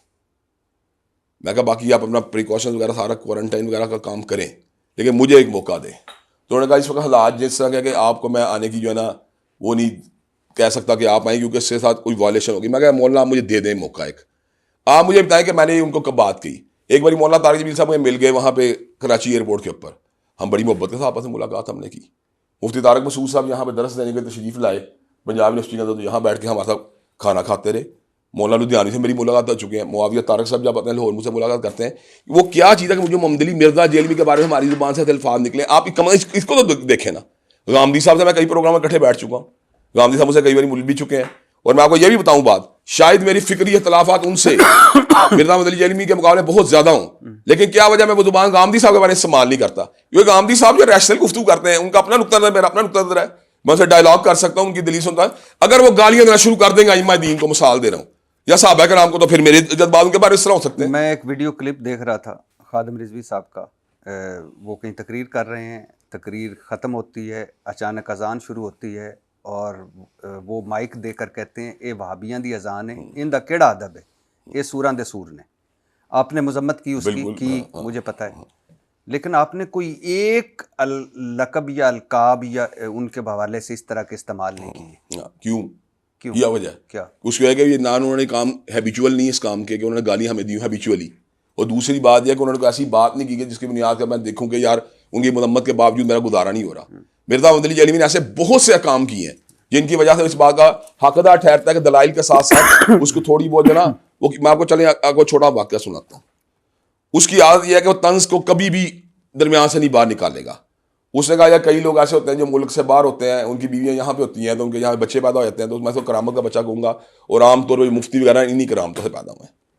اور پھر انہوں نے اپنا واقعہ بیان کر دیا جس کو انہوں نے جو محنت کر رہے تھے, انہوں نے جو کلپنگ وغیرہ کی کہ میں عمرے کے اوپر گیا, حج کے اوپر گیا, تو اس وقت جو ہے نا میری بیٹی 2 سال کی اور میری شادی کو بھی آلموسٹ 2 سال ہوئے تھے. تو انہوں نے ان پر تبصرہ کر دیا کہ یار وہ کرامت کا بچہ تھا, یہ کرامت کی بچی نہیں. تو کہنے کا مقصد یہ آپ ایسا ایٹیٹیوڈ اپناتے ہیں جس کی وجہ سے پھر ایسا فیڈ بیک آپ کو ملتا ہے. جب آپ اس طرح ایٹیٹیوڈ نہیں اپنائیں گے, آپ اس طرح یعنی جسے کہتے ہیں پھکڑ بازی نہیں کریں گے, آپ اس طرح کی الزام تراشی نہیں کریں گے, آپ اس طرح کی ہیٹ اسپیچ نہیں کریں گے, تو اگلا بندہ پاگل ہے. ایک بندے کیریئر بھی دیکھیں, اگر میں ہیٹ اسپیچ کرتا ہوتا تو کسی اور مسلک کے لوگوں بھی آپ کو کہتے ہیں یار دیکھیں سامنے کتنی ہیٹ اسپیچ کی ہے. وہ ہیٹ اسپیچ کرتا ہے, وہ صحابہ کرام رضوان اللہ علیہم مجمع کا ڈیروگیٹری کمنٹس دیتا ہے, وہ ائمہ دین کا ڈیروگیٹری کمنٹس دیتا ہے. مجھے لگتا ہے کہ شاید میں آپ کو سمجھا نہیں پا رہا. نہیں چلے آپ نہیں سمجھا پا رہے, میری سوچ سن لیں. اچھا چلے میری ایک چھوٹی سی سن لیں. سینٹر مشتاق احمد خان صاحب ہیں, انہوں نے کہا فلسطین کے بارے میں تم آ جاؤ. میں چلا گیا وہاں پر. مجھے یہاں پہ ڈاکٹر سراج صاحب کی اکیڈمی سے جو ہے نا فون آیا ان کا, شجاع الدین شیخ صاحب, وہاں بھی چلا گیا. مجھے سراج الحق صاحب بھی بلاتے رہے, مجھے قاضی حسین احمد صاحب بھی بلاتے رہے. یقین کیجیے کئی بار سے مسلکی دینی فقہی امور کا گفتگو ہوتی تھی تو لگتا ہی نہیں تھا, لگتا تھا میں اپنے چچا سے گفتگو کر رہا ہوں, اور ہم آپس میں بڑے انڈرسٹینڈنگ سے گفتگو کر رہے تھے. وہ کیا ایون طاہر القادری صاحب میری کئی باری ملاقاتیں ہوئی ہیں, ان سے بھی ہم تبادلہ خیال کر لیتے ہیں, اور وہ مجھے کئی بار آ کے فون بھی کرتے ہیں کہ یار مجھ سے کوئی گفتگو کر لو. مرزا محمد علی جیلمی آخر کا کون سا مسئلہ ہے کہ ہم اس کے ساتھ یہ زبان استعمال کرتے ہیں, پاکستان کسی اور مذہب کے لیے کیوں نہیں کرتے؟ سر مجھے لگتا ہے کہ شیعہ علماء کے ساتھ ہماری ڈیبیٹس ہوئی ہیں. مجھے لگتا ہے کہ آپ کی ساری باتیں, آپ کا موقف ہے, مجھے احترام ہے اس ساری چیزوں کا, اور ظاہر ہے نبی صلی اللہ علیہ وسلم پر, صحابہ پر, اور ان کی آگے ساری جو ہیں ان پر ہماری جانیں قربان, ہم سارے ادب و احترام کرتے ہیں ان کا. لیکن مجھے لگتا ہے کہ جو ہماری نفرت اور تقسیم ہے نا, جینون بنیادوں پر بھی ہو اور نا جینون بنیادوں پر بھی ہو, یہ چیزیں, ایک تو سوال سن لیجئے گا, ایک تو یہ چیزیں مزید ہمیں تقسیم کرتی ہیں. دوسری بات یہ ہے کہ مجھے لگتا ہے کہ جب دلائل ختم ہو جاتے ہیں تو پھر گالیاں شروع ہو جاتی ہیں. تو دلائل ختم ہو گئے, آپ نے گالیاں دینی شروع کر دی, ہم نے کیا کی ہے؟ یا آپ یہ بتائیں نا, ہم گالیاں کو انیشیٹ کر رہے ہیں.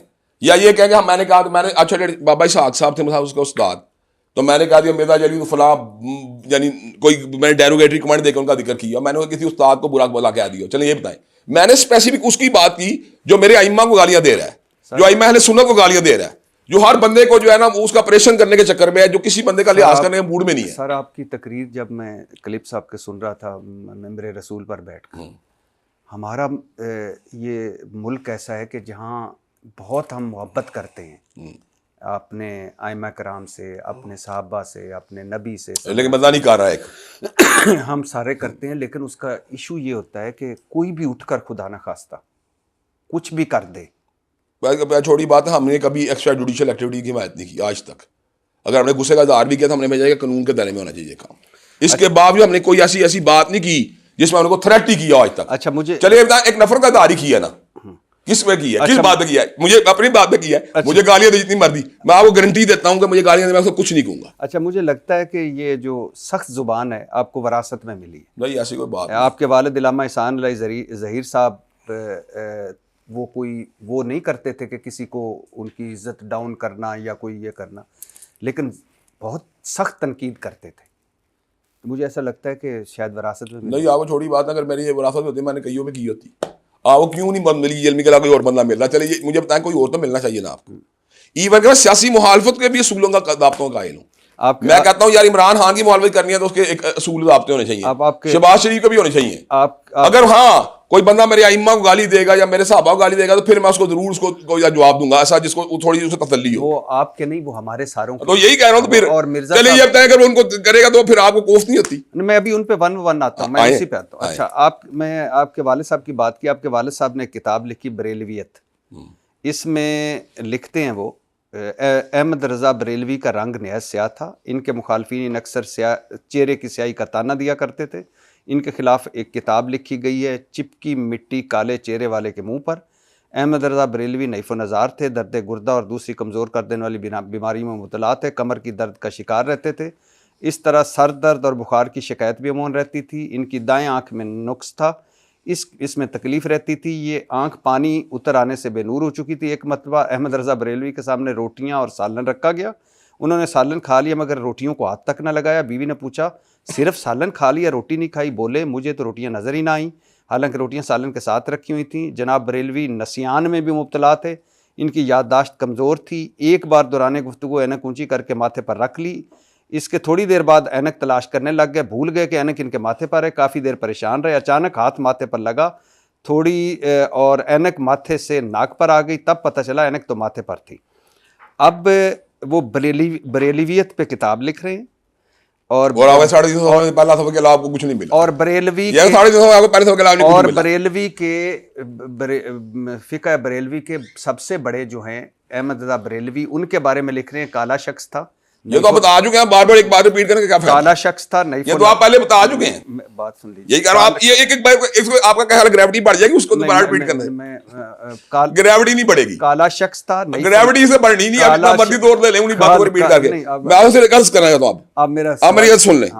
میرے دادا ابو مثال ہے, بیمار ہوں, میں کہہ سکتا ہوں چاہے گردے کا مسئلہ ہے, انہیں جگر کا مسئلہ ہے, ان کی آنکھوں سے, میرے سسر کی آنکھ کے اندر سے پانی آتا, بے نور ہو گئی تھی, وہ سانولے تھے, ان کو یہ بیماری کا سامنا کرنا پڑا, قلب کی بیماری کا. اس میں کون سی ایسی بات؟ اور اگلی بات سن لیں, انہیں بات میری طرح سے کوئی بھی نہیں لکھی. یہ انہوں نے بریلوی کتب کے حوالے سے ان کے بارے میں الحمدللہ اتنی تحقیق کی, ان کی تحقیر کے حوالے سے. تحقیر کے حوالے سے نہیں, سن لیجیے, اگر تحقیر کے حوالے سے ہوتی تو 350 صفحوں کی کتاب کو صرف پہلے 1.5-2 صفحے نہ ملتے. اچھا سن لیجیے نا, کالا شخص, نحیف و نظار شخص. میں حیران ہوں آپ ایک بار ریپیٹ کرنے سے کیا گین کر رہے ہیں. بیمار شخص, اس سے کچھ نہیں گین ہونا, سینسیشن کریٹ کرنے سے کچھ نہیں ہونا. وہ شخص جسے سامنے پڑے روٹیاں نظر نہ آئیں وہ غیر حاضر دماغ, جسے ماتھے پر ٹکی ہے نا کا پتہ نہیں چلا, کمزور یادداشت والا. میں حیران ہوں, آپ نے 3 یا 4 بار ایک ہی بات دہرا دی, کیا ہو رہا ہے ایسے؟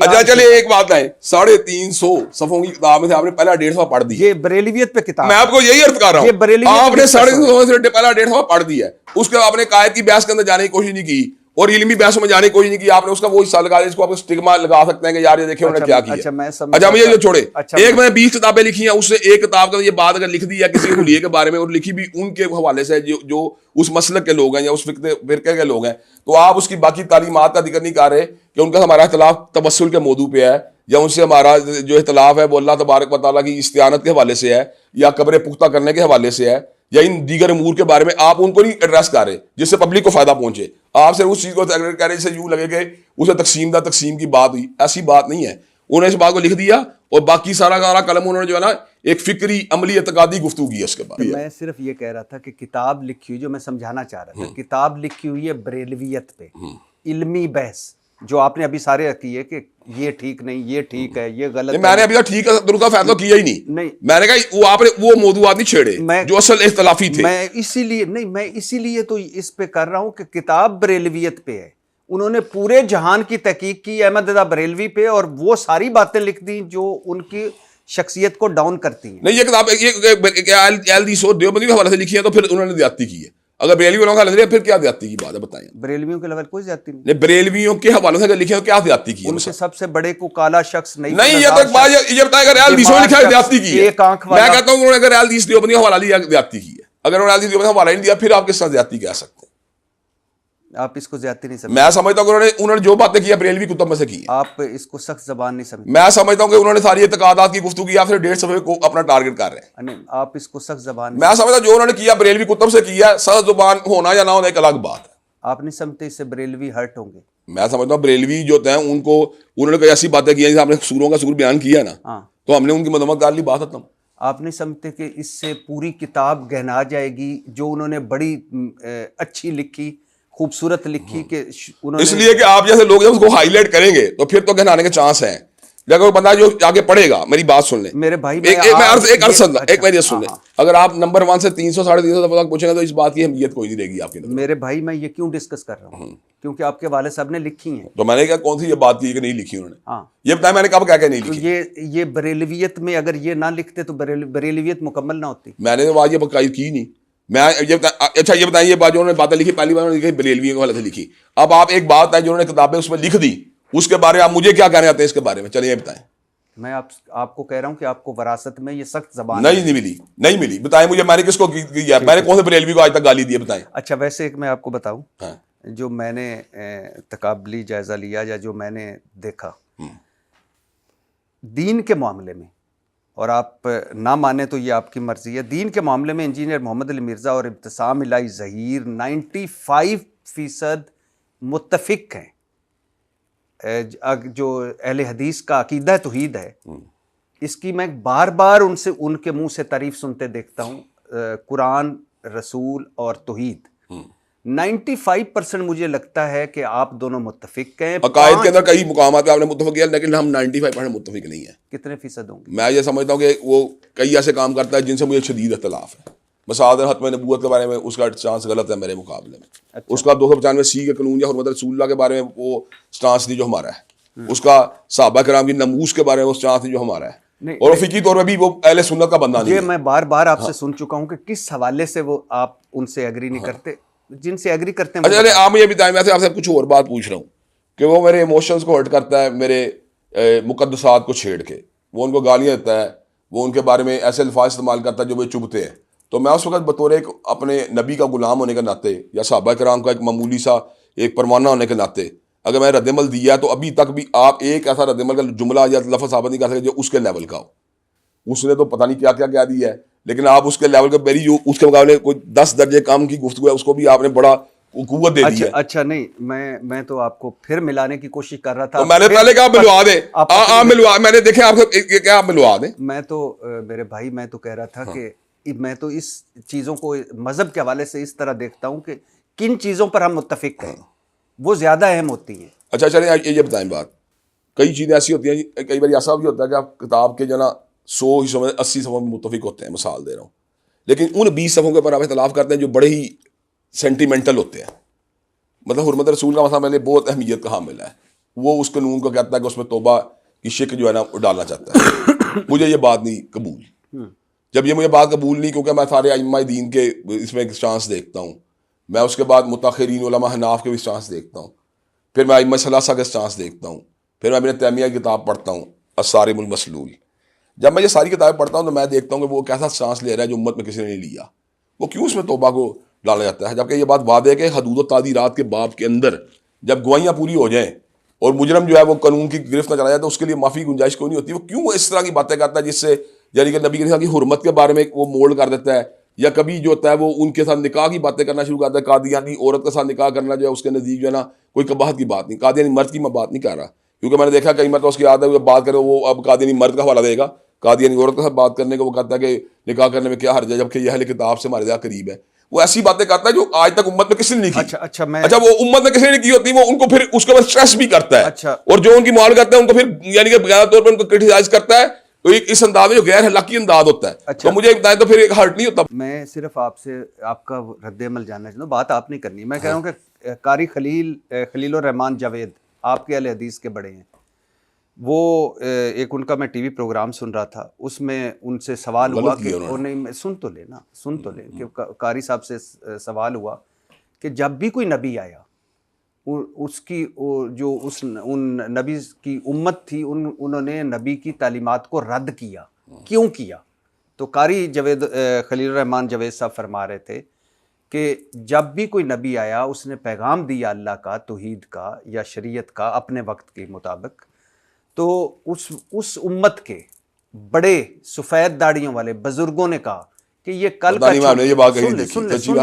اب آپ پوری بات بتا دیں آپ پوری بات میں کہہ رہا ہم نے حوالہ نہیں دیکھا کہیں. میں آپ کو کلپ بھجواؤں گا، آپ دیکھ نہیں کلپ کی بات نہیں میں کہہ رہا، میں کہہ رہا بات بلا سند ہے. اچھا تو انہوں نے کہا قاری خلیل الرحمان جاوید صاحب نے کہ وہ لوگ کہتے تھے، امت والے کہتے تھے کہ یہ کل کا چھوکرا آ کر ہمیں ہمارا. اچھا آپ ایک سیکنڈ ٹھہریں گے، یہاں میں ایک انپوٹ میں دے لوں گا اس کے اندر. آپ نے ڈاکٹر اسرار کی بات بھی کرنی ہے، آپ سن لیجیے، آپ نے ڈاکٹر اسرار کی بات بھی کرنی ہے. آپ ایک انپوٹ میں ڈاکٹر اسرار کی بات سن لیجیے، آپ ایک انپوٹ لے لیں، آپ ایک چھوٹی انپوٹ میں لے لیں. ڈاکٹر اسرار صاحب کی بات بھی سن لیں پھر جواب دیں. ڈاکٹر اسرار احمد صاحب بتا رہے، وہ انہوں نے ایک واقعہ سنایا کہ عبداللہ بن ابی نے کوئی بات کی تو وہاں زید بن ارقم اگر میں غلط نہیں ہوں نوجوان صحابی تھے، تو انہوں نے وہ بات سنی، انہوں نے رسول اللہ صلی اللہ علیہ وسلم کو آ کر بتائی.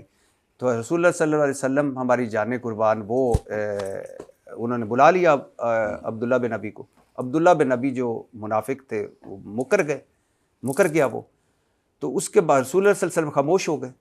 پھر وحی آئی، پھر ڈاکٹر اسرار صاحب کہتے ہیں کہ چلا عبداللہ بن ابی نے کہا کہ یہ کل کا چھوکرا مجھے جھوٹا ثابت کرے گا. تو پھر ڈاکٹر اسرار کہتے ہیں کہ یہ کل کا چھوکرا سچا ثابت ہو گیا، وحی آئی. اب ذرا میری سنیں. پہلی بات تو یہ جتنی باتیں ان کی سند کوئی نہیں ہے کسی کی بھی، ان میں کسی ایک بات کا ثبوت کتاب و سنت سے نہیں ملتا. دوسری بات ہے یہ بات معاندانہ طور پہ مرزا نے بھی کوٹ کی، ڈاکٹر صاحب نے کوٹ کی، قاری لیا اپنے نام لیا، لوگوں نے معاندان یعنی دشمنوں سے کوٹ کروائی نا. لیکن مرزا اپنی اس ضد کا یہاں چلا گیا کہ اس نے اللہ پہ بھی بتا دیا. یہ تو پہلی بات ہے مخالفوں تک تھی کہ مخالف تھے، اب اس نے کہہ دیا کہ اللہ تعالیٰ ابراہیم علیہ. اچھا آپ اس کے بارے میں کیا کہیں گے؟ اچھا آپ آگے آپ یہ دیکھیں، آپ نے بات پہ ٹھہرنا بھی چاہیے نا ایک منٹ. آپ اس نے کہا دیا ابراہیم اللہ. اچھا آپ آگے آ جائیے. قرآن مجید کی گالیوں والی بات نہیں، فرینچ میں گالیاں. اب انہوں نے اس کی 3 مثالیں دی. میں نے یہ 18 مرتبہ کلپ دیکھا. اس وجہ آپ یہ الفاظ بول لیں گے نہیں کہ فرینچ میں گالی ہیں. اب آپ سنیں گے، بتائیں کہ انہوں نے کہا کہ قرآن سمجھ کے پڑھو، ٹھیک ہے، ترجمے سے پڑھو. انجینئر محمد علی مرزا کہہ رہے تھے. اور پھر انہوں نے کہا کہ بھائی مثالیں دی، 3 مثالیں دی. پہلی مثال یہ دی کہ آپ کا کوئی دوست ہے وہ فرانس میں ہوتا ہے، وہ فرینچ میں آپ کو خط لکھتا ہے، آپ کو فرینچ آتی نہیں ہے، آپ سمجھیں گے کہ پتہ نہیں میں محبت کی تھی یا گالاں لکھی ہیں میرے واسطے. آپ نے گفتگو کافی زیادہ بدل دی ہے. دوسری انہوں نے مثال دی کہ انہوں نے کہا کہ جیسے ہمارے ایک مرتبہ یہاں سے عمرہ کرنے یا حج کرنے لوگ سعودی عرب گئے، وہاں ان کا کوئی جھگڑا ہو گیا، عربیوں کو انہوں نے اپنی زبان میں برا بھلا کہا، تو عربیوں نے آگے سے عربی زبان میں کہا، تو وہ واپس آ کے یہ مثال تو آپ کی ہے میرا خیال. نہیں ان کی. اچھا پھر واپس آ کے تو انہوں نے بات جیسے فیملی میں بات تھی، انہوں نے کہا یار بڑے عجیب کیا لوگ ہیں، ہم ان کو برا بھلا کہہ رہے تھے، وہ ہمیں آیتیں پڑھ کر سنا رہے تھے. تیسرا انہوں نے حوالہ جو دیا وہ تھا بنگلہ دیش کا، کہ بنگلہ دیش میں بہت ساری جگہوں پہ جہاں لکھا ہوتا ہے دیوار پہ یہاں پیشاب کرنا منع ہے، یہ نہ کریں. بنگلہ دیش میں ایک سٹڈی ہوئی، انہوں نے یہ حوالہ بھی انہوں نے کہا سٹڈی انہوں نے عربی میں لکھ دیا زبان میں کہ جیسے یہاں پیشاب کرنا منع ہے. تو لوگ آتے تھے تو دیکھتے تھے عربی زبان میں وہ تحریر لکھی ہوئی اور ادھر سے نکل جاتے تھے. اب مثال کون سی مثال اچھی ہے؟ اب مجھے یہ بتائیے کہ ایک مثال دیتے ہوئے آپ اتنے بڑے عالم دین ہیں. میری بات سنیں, میں قرآن جی کا مثال قبول کرتا ہی نہیں کہ آپ قرآن سے پڑھتے ہیں کو پتا فرائض میں گالیاں دے رہا ہوں. یہ جملے کے اندر اگر جملہ میں غلط بیان کر رہا ہوں آپ مجھے روک دیں. جب ایک بندہ مثال دیتے ہوئے چاہے کہہ رہا ہے, مجھے یہ بات میں قبول نہیں کر سکتا میں قرآن کے بارے میں بندہ کہے گا آپ کا قرآن پڑھنا جو بغیر انڈرسٹینڈنگ اس طرح جیسے آپ فرائض میں گالیاں دے رہے ہو, کوئی یار مثال تک نہیں بنتا اس مثال کا. چلو آپ کا احترام ہے مجھے رائے کا. میں ویسے بتا رہا تھا کہ یہ میں نے 18 مرتبہ دیکھا, 18 مرتبہ دیکھا, لیکن افسوس مجھے حیرانی اس بات کے اوپر ہو رہی ہے کہ وعدے بات اندر کہہ رہے ہیں کہ آپ کا قرآن پڑھنا اس طرح ہے جس طرح فرینچ میں گالیاں دینا. مثال دے کے سمجھا یا کیوں دی ہے یہ مثال, وجہ مجھے نہیں سمجھ آ رہی ہے. مثال کوئی ختم ہو گئی تھی باقی مثالیں. جی سر, میں آپ کا ایک ویڈیو کلپ دیکھ رہا تھا. آپ سے پوچھا گیا جنگ صفین کے وقت آپ ہوتے تو آپ کس طرف ہوتے؟ آپ نے کہا یعنی ایک طرف حضرت علی رضی اللہ تعالیٰ عنہ تھے, دوسری طرف حضرت امیر معاویہ رضی اللہ تعالیٰ عنہ تھے. آپ نے کہا میں کسی طرف تلوار اٹھانے کی بجائے کسی طرف بھی تلوار اٹھانے کی بجائے حضرت حسن رضی اللہ تعالیٰ عنہ کا کردار ادا کرتا, مطلب صلح کروانے کی کوشش کرتا. یہ ایسے ہی ہے؟ بالکل میں قدموں میں گر جاتا میں تو. اچھا, لیکن ایسے ہی کہا بالکل میں نے کہا اسی بات, کوئی شک نہیں. اچھا, اب یہ سوال یہ کہ پہلے خلیفہ حضرت ابو بکر صدیق رضی اللہ تعالیٰ عنہ نے بھی تلوار اٹھائی, بالکل اٹھائی, منکرین زکوٰۃ کے خلاف, اور وہ مسلمان تھے. حضرت عمر رضی اللہ عنہ کا یہ تو نمازیں پڑھتے ہیں, تو آپ اس وقت بھی صلح کرواتے؟ بالکل نہ کرواتا. معنی نے کفر کی رستے پہ چل پڑے تھے وہ. اچھا, مسلمہ کذاب تو خیر رہنے دیں اس کو. دوسرے خلیفہ حضرت عمر رضی اللہ تعالیٰ عنہ نے رومن پرشین مطلب کافروں کے خلاف تلوار اٹھائی, وہاں بھی صلح کرواتے؟ سوال ہی نہیں ہوتا, یہ تو بے تکی بات ہے. اچھا, لیکن تیسرے خلیفہ حضرت عثمان رضی اللہ عنہ دور میں خارجیوں یا بلوائیوں کے خلاف تلوار اٹھی اور اس میں صحابہ بھی تھے, وہاں بھی صلح کرواتے؟ میں صحابہ کے بارے میں نے پہلے بھی یہ موقع بات ہے کہ صحابہ ان میں جو تھے ان کی صلح کرانی, باقی جو خارجیوں کے ساتھ تو تلوار چلنی چاہیے, وہاں صلح کرواتے اگر صحابہ کے چند جو صحابہ سے صلح ہونی چاہیے. اچھا, جبکہ سورہ الحجرات میں ہے اکثر کہ مسلمانوں کا اگر کوئی گروہ باغی ہو جائے تو اس کے خلاف قتال کرو یہاں تک کہ وہ توبہ پر آمادہ ہو جائے. اور صلح کیسے آپ چھوڑ گئے سارے؟ جی, صلح کیسے چھوڑ گئے آپ اس میں سے؟ یہ بھی 9-10 نمبر آیت میں 3 دفعہ صلح کا ذکر آیا ہے. کیا کہا ہے اللہ کا ان طائفتان من المؤمنین اقتتلوا فاصلحوا بینہما. پہلے اللہ نے کہا ان کے درمیان اگر مومن قتال کریں بغیر کسی, اللہ نے دافع کے فوراً سے پہلے کہ ان کے ساتھ صلح کرواؤ. اگر پھر اس کے بعد اللہ تعالیٰ فرماتے ہیں کہ فَإِن بَغَتْ إِحْدَاهُمَا عَلَى الْأُخْرَىٰ فَقَاتِلُوا الَّتِي تَبْغِي حَتَّىٰ تَفِيءَ إِلَىٰ أَمْرِ اللَّهِ. تو اگر کوئی بغاوت میں تل جائے تو پھر جو ہے نا اس کے خلاف تلوار چلاؤ جو کہ بغاوت کے رستے پر حتیٰ کہ اللہ کے امر کی طرف آ جائے. پھر اللہ نے فاصلحوا بینہما کے الفاظ استعمال کیے, یہاں پہ پھر صلح کے الفاظ استعمال کیے. پھر اگر اس سے اگلی آیت میں اللہ نے کہا انما المؤمنون اخوہ, کہ مومن بھائی بھائی ہیں. فاصلحوا بین اخویکم, اور اپنے بھائیوں صلح کروا دیا کرو.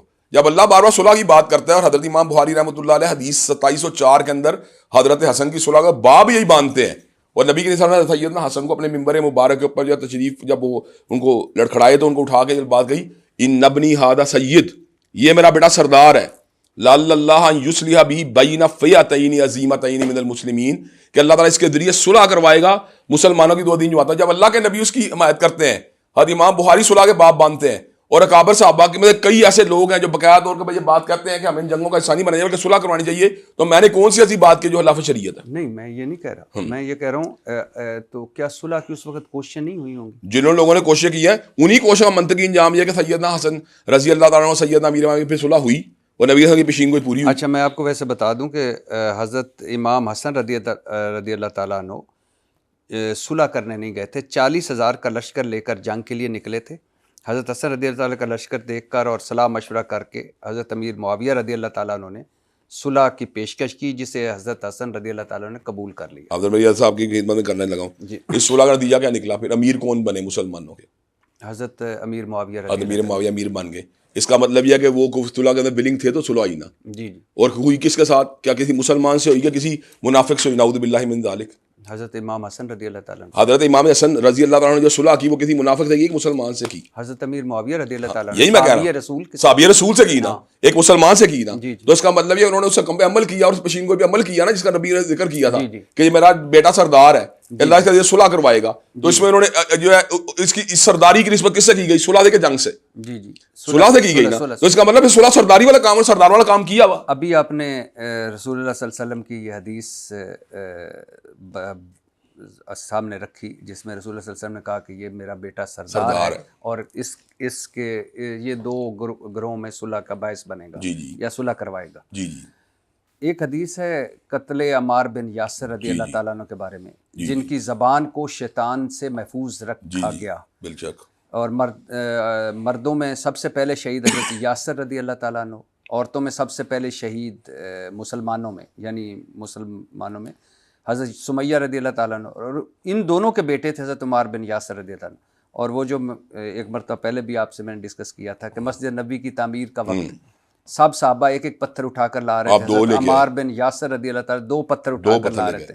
نبی صلی اللہ علیہ وسلم ہماری جانیں قربان نے دیکھا, ان کے بالوں سے اور داڑھی مبارک سے مٹی جھاڑ کر کہا افسوس اہل ابن سمیہ, تمہیں ایک باغی گروہ یا باغی جماعت قتل کرے گی, تم انہیں اللہ اور جنت کی طرف بلا رہے ہوگے اور وہ تمہیں جہنم کی طرف.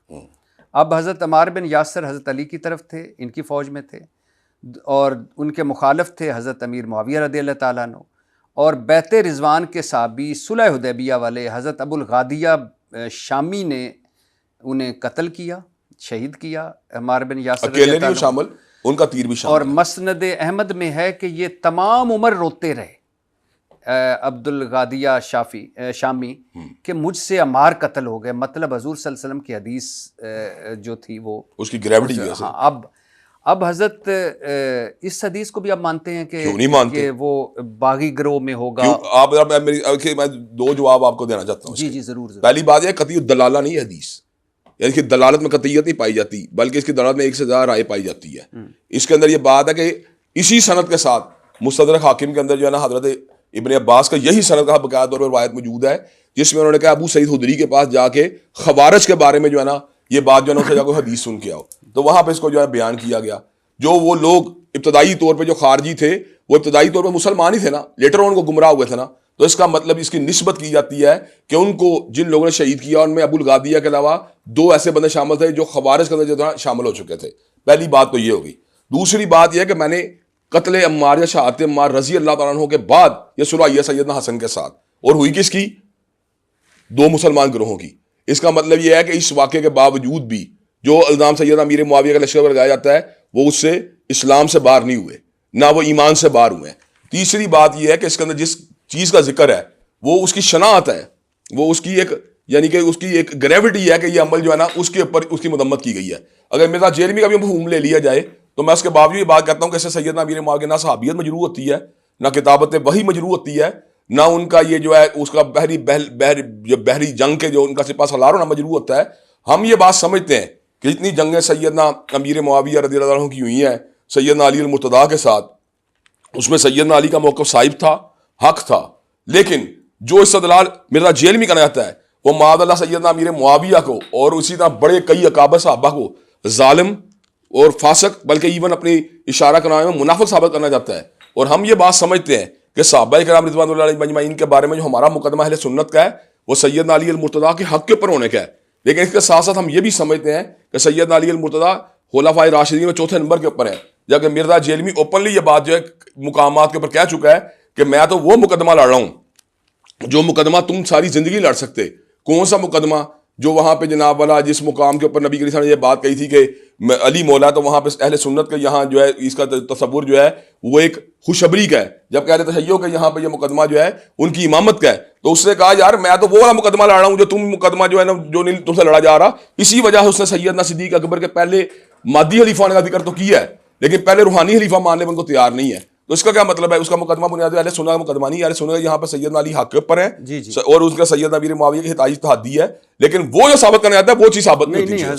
حضرت علی رضی اللہ تعالیٰ قدیر خم کا جو مقدمہ جو یہاں پہ رافضیوں کا یہاں پہ جو مقدمہ ہے مرزا جیلمی وہ مقدمہ لڑ رہا ہے. حضرت علی رضی اللہ تعالیٰ انہوں نے بھی جو قنوت نازلہ ہے اس میں بھی انہوں نے کہا میں اللہ تعالیٰ سے امید کرتا ہوں کہ اللہ انہیں بھی معاف کر دے گا, مگر قیامت والے دن میرے اور معاویہ رضی اللہ تعالیٰ عنہ اس لیے کہ اس وقت یہ واقعہ نہیں تھا صلح کا, میرے ہاں جی میرے اور معاویہ رضی اللہ تعالیٰ کے درمیان طے ہوگا اللہ کے حضور. اور میں آپ کے کرنے لگا یہ جس کو سیدنا علی المرتضیٰ یہ الفاظ کے ہیں اس کے بعد صلح یہ سیدنا حسن کی اور وہ قطعی الدلالہ بات. اور رسول اللہ صلی اللہ علیہ وسلم نے کی حدیث ہے کہ تم میرے بعد میری سنت میرے خلفائے راشدین کی سنتوں کو مضبوطی سے پکڑنا, وہ دانت داڑھ سے. بے شک کوئی شک نہیں. اچھا اچھا سر، اصل ہے بات یہ کہ ان ساری باتوں جو مرزا جیلمی صاحب نتیجہ نکالتے ہیں، صاحب بھی کہنا چاہیے، وہ نتیجہ ہم نہیں نکال سکتے، اس لیے کہ ان کا مقدمہ وہ ہے جو رافضیوں کا ہے، ان کے نزدیک غدیر خون کے مقام پر حضرت امیر معاویہ رضی اللہ تعالیٰ صحابی رسول ہیں. میں کچھ اور بات کہہ رہا ہوں، ان کا مقدمہ یہ نہیں ہے بارہ، ان کا مقدمہ اس کا یہ ہے کہ میں نے کہتا تم نے لعنت اللہ کہہ کے وہ کام نہیں کیا جو میں نے رضی اللہ کہہ کے کر لیا. نہیں کیا یہ جملہ ہے؟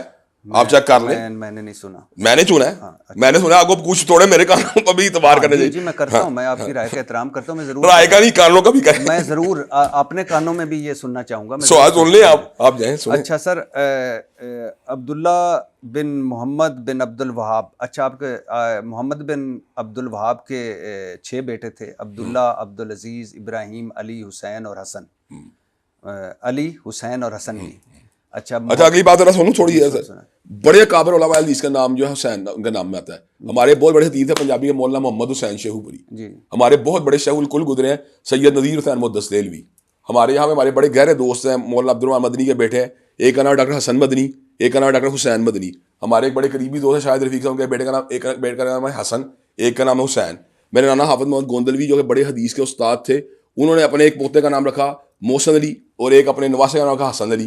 تو یہ ہم یہ بات سمجھتے ہیں، یہ تو کوئی ایسی بات ہی نہیں. آپ کے بچوں میں کوئی ہے حسن حسین؟ میں نے آپ کو اتنی مثالیں دے دی ہیں، کیا وہ کافی نہیں آپ کے لیے؟ میں ویسے پوچھ رہا ہوں. تو انشاءاللہ کوئی بیٹا ان کا ہوگا تو نام رکھ دیں گے انشاءاللہ. نہیں میں یہ نہیں میں یہ کہہ رہا ہوں انشاءاللہ کوئی ہوگا نا. اب ذرا سنیں میری بات، انشاءاللہ اگر ہوگا تو رکھیں گے نام. ہوتا تو یہ نام آئے گا انشاءاللہ. میں یہ نہیں کہہ رہا، آپ نے مجھے کئی مرتبہ کہا کہ وہ ہمارے سر کا تاج ہے. تو میں اس حوالے سے بالکل نہیں کہہ رہا، میں ویسے پوچھ رہا تھا. یہ میں اس لیے آپ نے چونکہ تھوڑا استجاب کیا نا کہ ان کے بیٹے کے نام تھے، تو میں آپ کو بتایا کہ ہمارے یہاں پہ ایک عام بات ہے. لیکن چونکہ یہ عبد الوہاب صاحب، محمد بن عبد الوہاب صاحب چونکہ بڑے ہیں نا، اس لیے بڑے علماء میں شمار ہوتے ہیں. جی اس لیے میں بات کر رہا ہوں. محمد بن عبد الوہاب کے بیٹے عبداللہ نے کتاب لکھی سیرت الرسول، 800 صفحات کی کتاب. ایوارڈ یافتہ سیرت پر جو کتاب ہے سفیر الرحمان مبارک پوری کی کتاب الرحیق المختوم، اس میں عبداللہ بن محمد بن عبد الوہاب کی کتاب کے جگہ جگہ حوالے ہیں.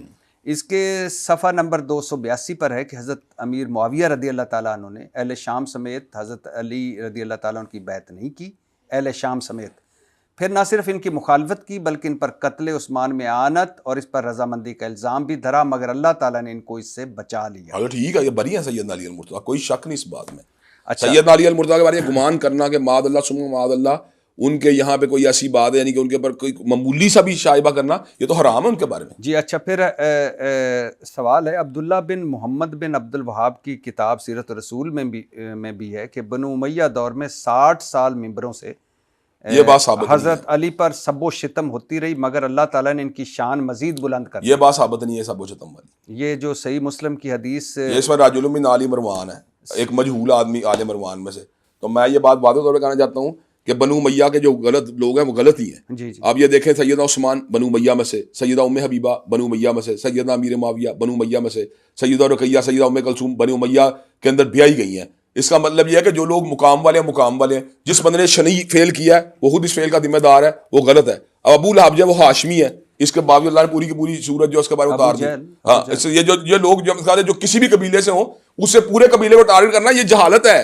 اسلام نے نسبیتوں کو توڑنے کے لیے آیا ہے. اسلام نے کبھی نہیں کہا کسی قبیلے کو پورا ٹیگ کر کے کہ پورا قبیلہ بنو امیہ کو اب بدی کے علامت بناؤ. یہ نہیں کرنا چاہیے. یہ کون کرتے ہیں؟ یہ مرزا جیلمی صاحب کرتے ہیں. نہیں میں نے رضی اللہ تعالیٰ عنہ سنا نہیں. آپ بتائیں بنو امیہ کا نہیں ٹارگٹ کرتے؟ نہیں آل امیہ ان کا لفظ ہوتا ہے. ایون کہ انہوں نے محمد بن قاسم کو معاف نہیں کیا. اچھا یہ اگلی بات، انہوں نے محمد بن قاسم کو معاف نہیں کیا. اچھا میں وہ ہوتا ہے کہ سم ٹائم ہوتا ہے کہ آپ پہ نا واجب ہو جاتا ہے، حالانکہ مجھے کوئی ضرورت نہیں ہے. آپ بھی عالم ہیں، وہ بھی عالم ہے میری نظر میں، تو کوئی ضرورت نہیں. میں نے بہت دفعہ ان کے جب آ رہا تھا، یہ جیسے میں لیکچر سن کے ان کے آ رہا تھا آپ کے ساتھ، آپ کے بھی سنے ان کے بھی، ہر مرتبہ رضی اللہ تعالیٰ عنہ انہوں نے کہا ہے، حضرت امیر معاویہ رضی اللہ تعالیٰ عنہ ہر مرتبہ کہا ہے کہ اللہ ان کا اور حضرت علی رضی اللہ تعالیٰ اللہ کے حضور ان کا ہوگا.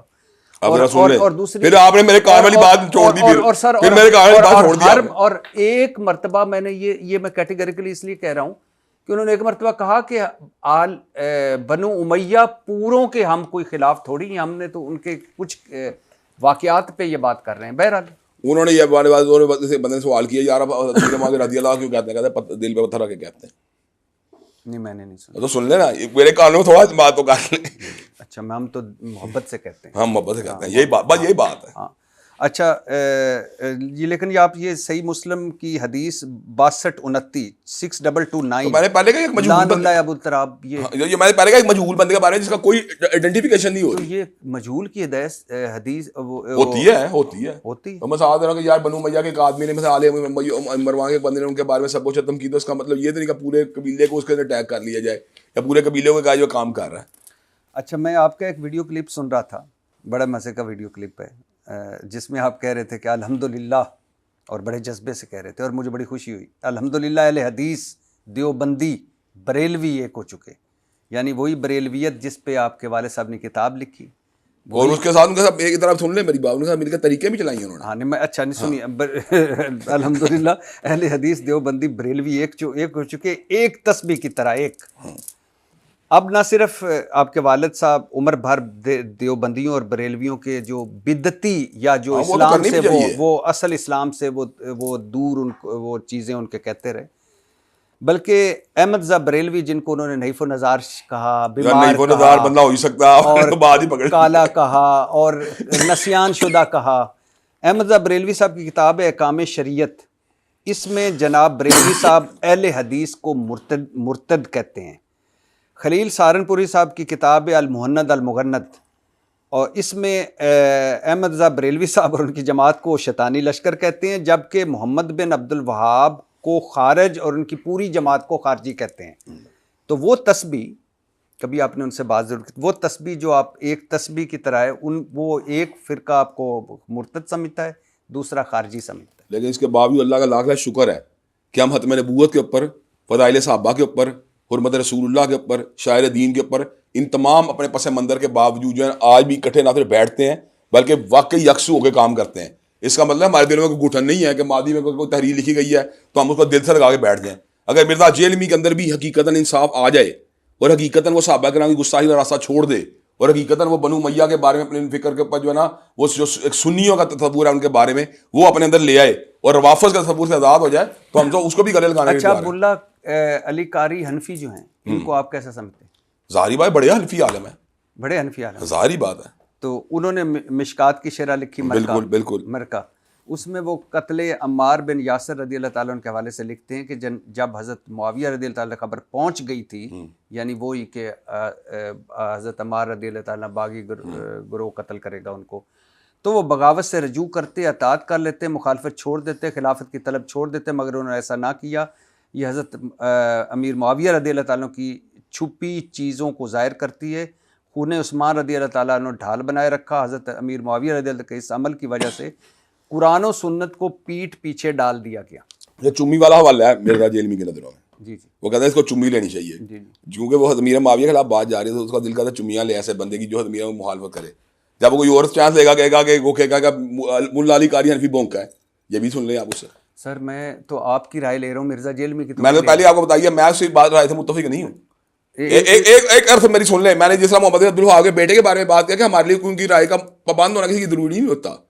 ہم اصل میں پابند ہیں ایک مجتہدانہ انداز میں چیزوں کو دیکھنے کے. اچھا سر ہمارا کام یہ ہوتا ہے کہ ہم ہر چیز کو قرآن و سنت کے معیار پہ پرکھیں. اگر وہ قرآن و سنت کے معیار پوری اترتی ہم اس کو سینے سے لگا لیں، اگر نہیں اترتی تو ہم ان کی رسپیکٹ نہیں چھوڑیں. آپ ملا علی قاری حنفی صاحب جن کو آپ بڑا عالم کہتے ہیں، بڑے عالم ہیں، اس بات سے متفق نہیں ہے میں ان کی اس بات سے. اچھا ابھی اس حدیث یہ سنن ابی داؤد کی سن لیجئے گا، آپ نے اس کو ضعیف کہنا ہے لیکن میری سن لیجئے گا. سنن ابو داؤد کی حدیث اس کو ہے کہ آپ نے ضعیف کہنا ہے لیکن میں ضعیف اس کا ثابت کروں گا.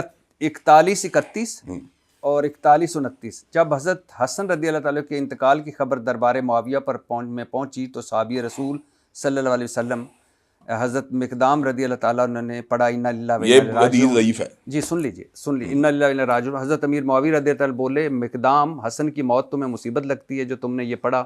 حضرت مقدام رضی اللہ تعالیٰ نے بولے میں اب تب تک بولوں گا جب تک آپ کو غصہ نہ آ جائے، اگر میں کوئی غلط کہوں تو مجھے ٹوک دینا. آپ سن لیں میری بات. آگے 2-3 جملے سے کیا نبی صلی اللہ علیہ وسلم نے چاندی کے برتنوں میں کھانے کو منع نہیں کیا؟ حضرت امیر معاویہ رضی اللہ تعالیٰ نے بولے کیا. کیا نبی صلی اللہ علیہ وسلم نے ریشمی لباس پہننے کو منع نہیں کیا؟ حضرت امیر معاویہ بولے کہ منع کیا. کیا نبی صلی اللہ علیہ وسلم نے جانور کی کھالوں کے استعمال سے منع نہیں کیا؟ تو حضرت امیر معاویہ رضی اللہ تعالیٰ بولے کیا. تو حضرت مقدام بولے یہ تینوں تمہارے گھر میں ہو رہے ہیں. یہ ساری ضعیف حدیث ہے. چیک کر لیں جا کے. جی میں مان لیتا ہوں آپ کی بات. نہیں میری بات نہیں, آپ کہیں خود جا کے چیک کریں, المر جا کے ماہرین سے چیک کریں, کوئی مسئلہ ہی نہیں. میں آپ کا ایک ویڈیو کلپ سن رہا تھا جس میں آپ نے کہا کہ جو انجینئر محمد علی مرزا صاحب یہ امام تیمیہ کی شان میں گستاخی کرنے والا ہے, اس کی اوقات کیا ہے؟ اوقات کیا ہے, حقیقت بات ہے, کیا اوقات ہے؟ میں نے امام اوہ عثمان کا آفتاب, یہ کیا اوقات ہے؟ جی ہم جی بڑے امام ہیں, بڑے امام ہیں. میں نے اس امام تیمیہ پر انجینئر محمد علی مرزا صاحب کے لیکچر نکالے آپ کی اس بات پہ.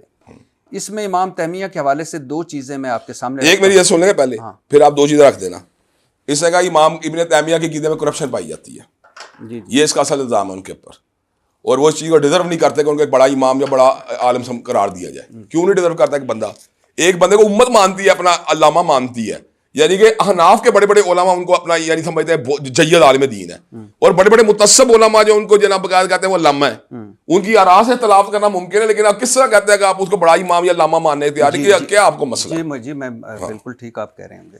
امام جو دو چیزیں وہ میں آپ کے سامنے رکھ رہا ہوں. امام تیمیہ کی کتاب ہے اقتداء صراط المستقیم, دارالاسلام پبلیکیشن نے شائع کیا, اس کے صفحہ نمبر 73 پہ امام صاحب لکھ رہے ہیں میلاد چیپٹر ہے جس میں وہ کہتے ہیں یہ عیسائیوں سے مسلمانوں نے لیا, اللہ تعالیٰ نے اس پر اللہ تعالیٰ اس بدت پر نہیں, اس محبت اور اجتہاد پر انہیں ثواب دے گا. تو ان کا یہ موقف ٹھیک ہی نہیں ہے. ٹھیک نہیں, چلو ٹھیک ہے. اچھا پھر امام تیمیہ, آپ جیسے میں بھی اس بات کو مانتا ہوں, آپ بھی مانتے ہیں کہ ہر بدعت گمراہی اور ہر گمراہی دوزخ میں لے جانے والی ہے. کوئی شک نہیں. امام تیمیہ نے اپنی اسی کتاب میں لکھا کہ حضرت عبداللہ بن عمر جو اپنے سفر حج کے دوران ان جگہوں پر نماز پڑھا کرتے تھے جہاں نبی صلی اللہ علیہ وسلم نے سفر حج کے دوران نمازیں پڑھیں, حتیٰ کہ مسند احمد میں ہے کہ ان جگہوں پر پیشاب بھی کیا جہاں نبی صلی اللہ علیہ وسلم کا پیشاب کیا, سنت کے طور پر, ان ثواب کے طور پر. اس کو امام تیمیہ نے بدعت قرار دیا. عبداللہ بن عمر رضی اللہ تعالیٰ عنہ کو صحیح بخاری میں رجل الصالح کہا گیا ہے, مطلب نیک انسان, صالح آدمی. آپ اس موقف کو مانتے ہیں امام؟ دیکھیں میں پہلے آپ کو اس بات میں ایک جواب دوں گا, یعنی کہ اس کا پہلا حصہ بھی دوسرا بھی دیتا ہوں. جی پہلی بات تو یہ کہ امام تیمیہ رحمۃ اللہ علیہ کے بہت بڑے مجتہد اور بہت بڑی امام ہونے کے باوجود ان کی ہائے رائے سے متفق ہونا ضروری نہیں. پھر وہی بات کہ ہمارے لیے کتاب و سنت معیار ہے. جی جب تک ہم کتاب و سنت کا معیار نہیں مانیں گے اس وقت تک ہمارا جو راستہ کلیئر نہیں ہو سکتا. دوسری بات ہوتی ہے کئی جو فتاوا جات ہوتے ہیں ان کے بارے میں یہ بات ضرور دیکھنی چاہیے کہ اگر کسی شخص میں کوئی ایک عمل ایسا پایا جائے جس کو بدعت قرار دیا جائے, اس سے اس کی صالحیت متاثر نہیں ہو جاتی.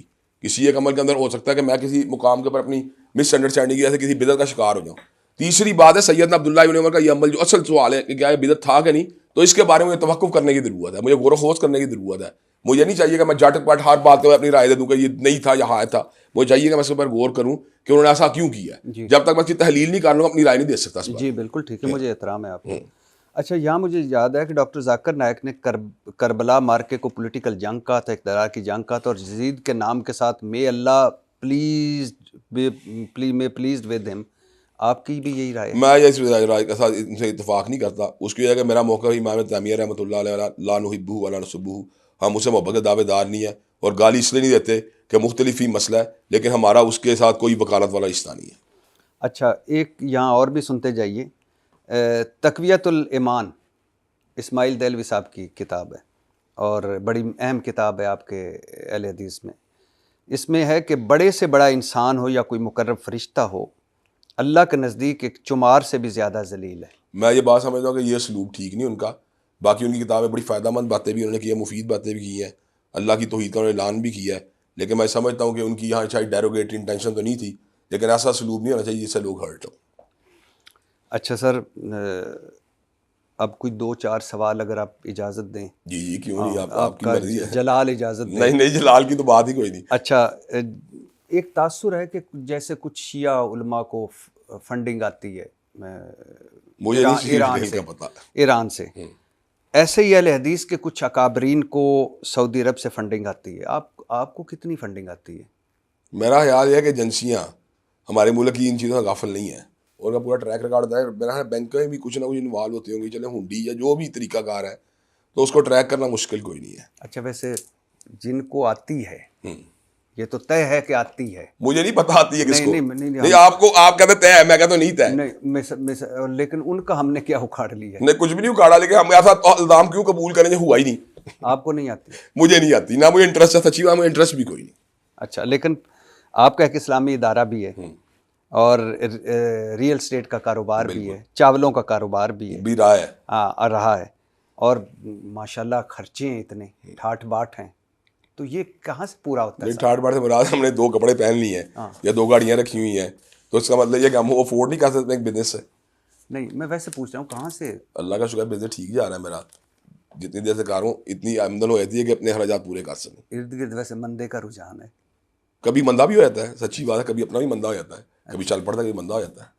لیکن میں جب چلتا ہوگا تو پراپرٹی کار میں اللہ نے گنجائش رکھی ہوئی ہے, جب چلتا ہے تو وہ 4-5-6 مہینے 6 گزر آ جاتا ہے.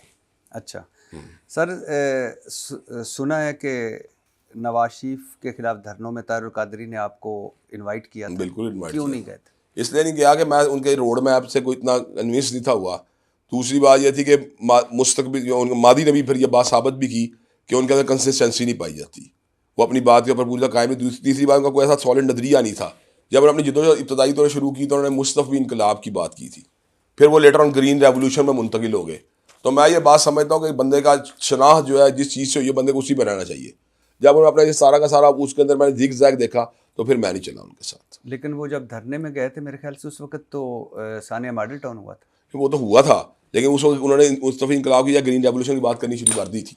لیکن آپ ثانیہ ماڈل ٹاؤن میں تو ان کے ساتھ ہیں نا. ثانیہ ماڈل ٹاؤن میں تو یار ہم ہر بندے کے ساتھ ہوں گے جس کا بھی کوئی بندہ بغیر جرم میں قتل ہوا. ثانیہ ماڈل ٹاؤن چھوڑ کے ثانیہ کراچی ہو یا ثانیہ اب مولانا سمیع الحق صاحب کے جو ہوئی ہے بیٹے کی شاد, میں اللہ کا شکر ہے رمضان المبارک کے اندر باقاعدہ اپنی ساری مسئلے چھوڑ کے ان کے مدرسے پہنچا ہوں, وہاں جا کے انہیں کنسول کیا, وہاں جا کے اپنی ان کے ساتھ جو افیلیشن کا اظہار کیا ہے. جہاں کہیں ظلم ہو ہمیں اس کی جو مکمل مرمت کرنی چاہیے. مشتاق احمد خان صاحب کے بھائی شہید ہوئے ہیں, ہم ان کے ساتھ ہیں اس مسئلے, تو جہاں جس کا ظلم ہوا ہم اس کے ساتھ ہیں.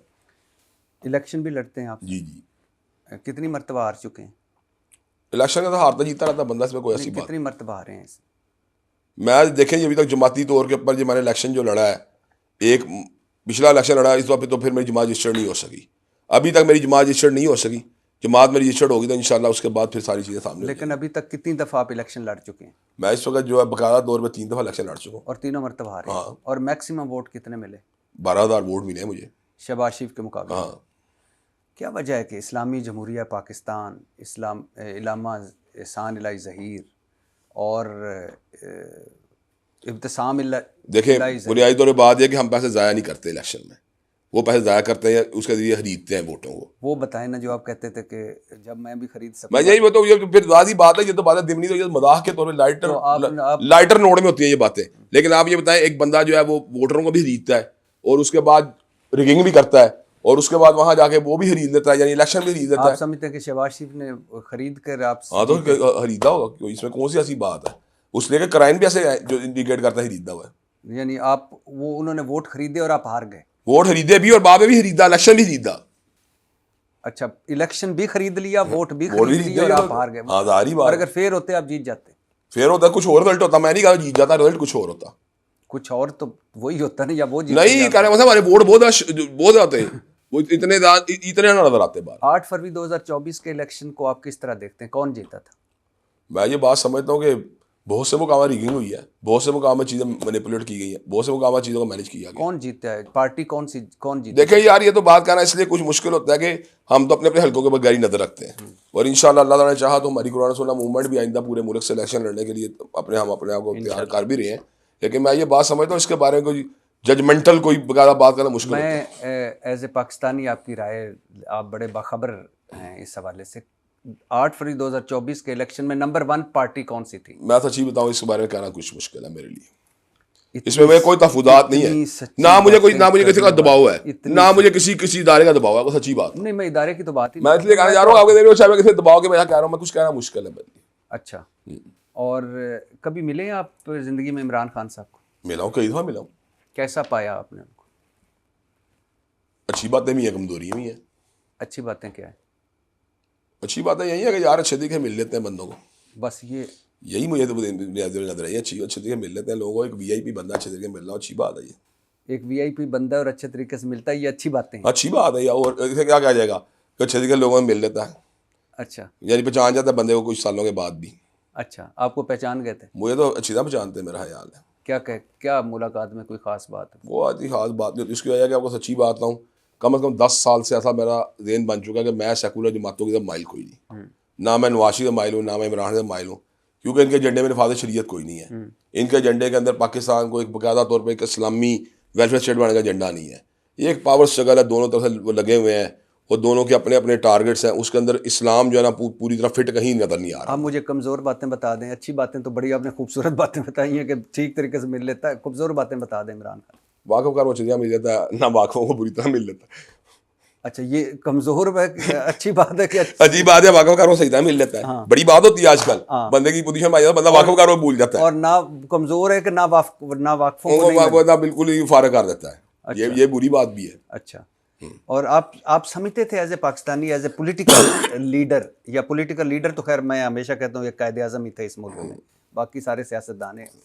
ایز اے سیاستدان آپ سمجھتے تھے کہ عمران خان اس طرح جیل کاٹ لے گا جو اس کا وہ کیا کرے؟ اب اس کو چھوڑ تو رہے نہیں, وہ کیا کرے؟ مثال دے رہا ہوں. جی نہیں میں ویسے کہہ رہا ہوں, نہیں ویسے میں پوچھ رہا ہوں آپ سے, وہ کرے جو نواز شریف نے کیا, جو آصف علی زرداری صاحب نے کیا. ہو سکتا ہے کوشش کر رہا ہوں, کیونکہ اس طرح کی افواہیں بھی سننے کو ملتی رہتی ہیں. کیا افواہیں آئی ہیں آپ اس طرح کی سننے کو ملتی رہتی ہیں کہ کوششیں جاری ہیں کہ کہیں نہ کہیں کوئی نہ کوئی رستہ مل جائے. اچھا یہ افواہیں آپ تک یہ بھی ہم پہ پہنچتی رہتی ہیں. افواہیں ہیں نا, ہم کچھ کنفرم, میں نے پہلے کا ججمنٹ نہیں دے سکتے ہم. اچھا ہاں, لیکن آپ کو ایک بات بتا دوں, آپ یہ نہیں کسی بندے میں کہہ سکتے وہ جیل اس نے کیسے کاٹی, ہمیں کیا پتا کیسے کاٹی ہے. اب مجھے جو اللہ نہ کرے اللہ جیل سے محفوظ ہی رکھے, جو بندہ مثال دینا مجھے 2 مہینے کے قید کر دیا, جب میں نہ بھی چاہوں تو میں کیا کر لوں گا. ویسے کبھی قید نہیں ہوئے؟ اللہ کا شکر, اللہ نے بچا لیا قید سے. 1-2 بار ہی ہوتے رہ گئی. اچھا یہ ایک ہے کہ اگر شراب کی بوتل کے باہر زمزم لکھ دیا جائے تو وہ اندر زمزم نہیں ہوتا. ہاں نہیں, شراب ہی ہوتی ہے. تو یہ ہمارا جو باہر بینک کے بعد اسلامک بینکنگ لکھ دیا جاتا ہے, افسوسناک ہے.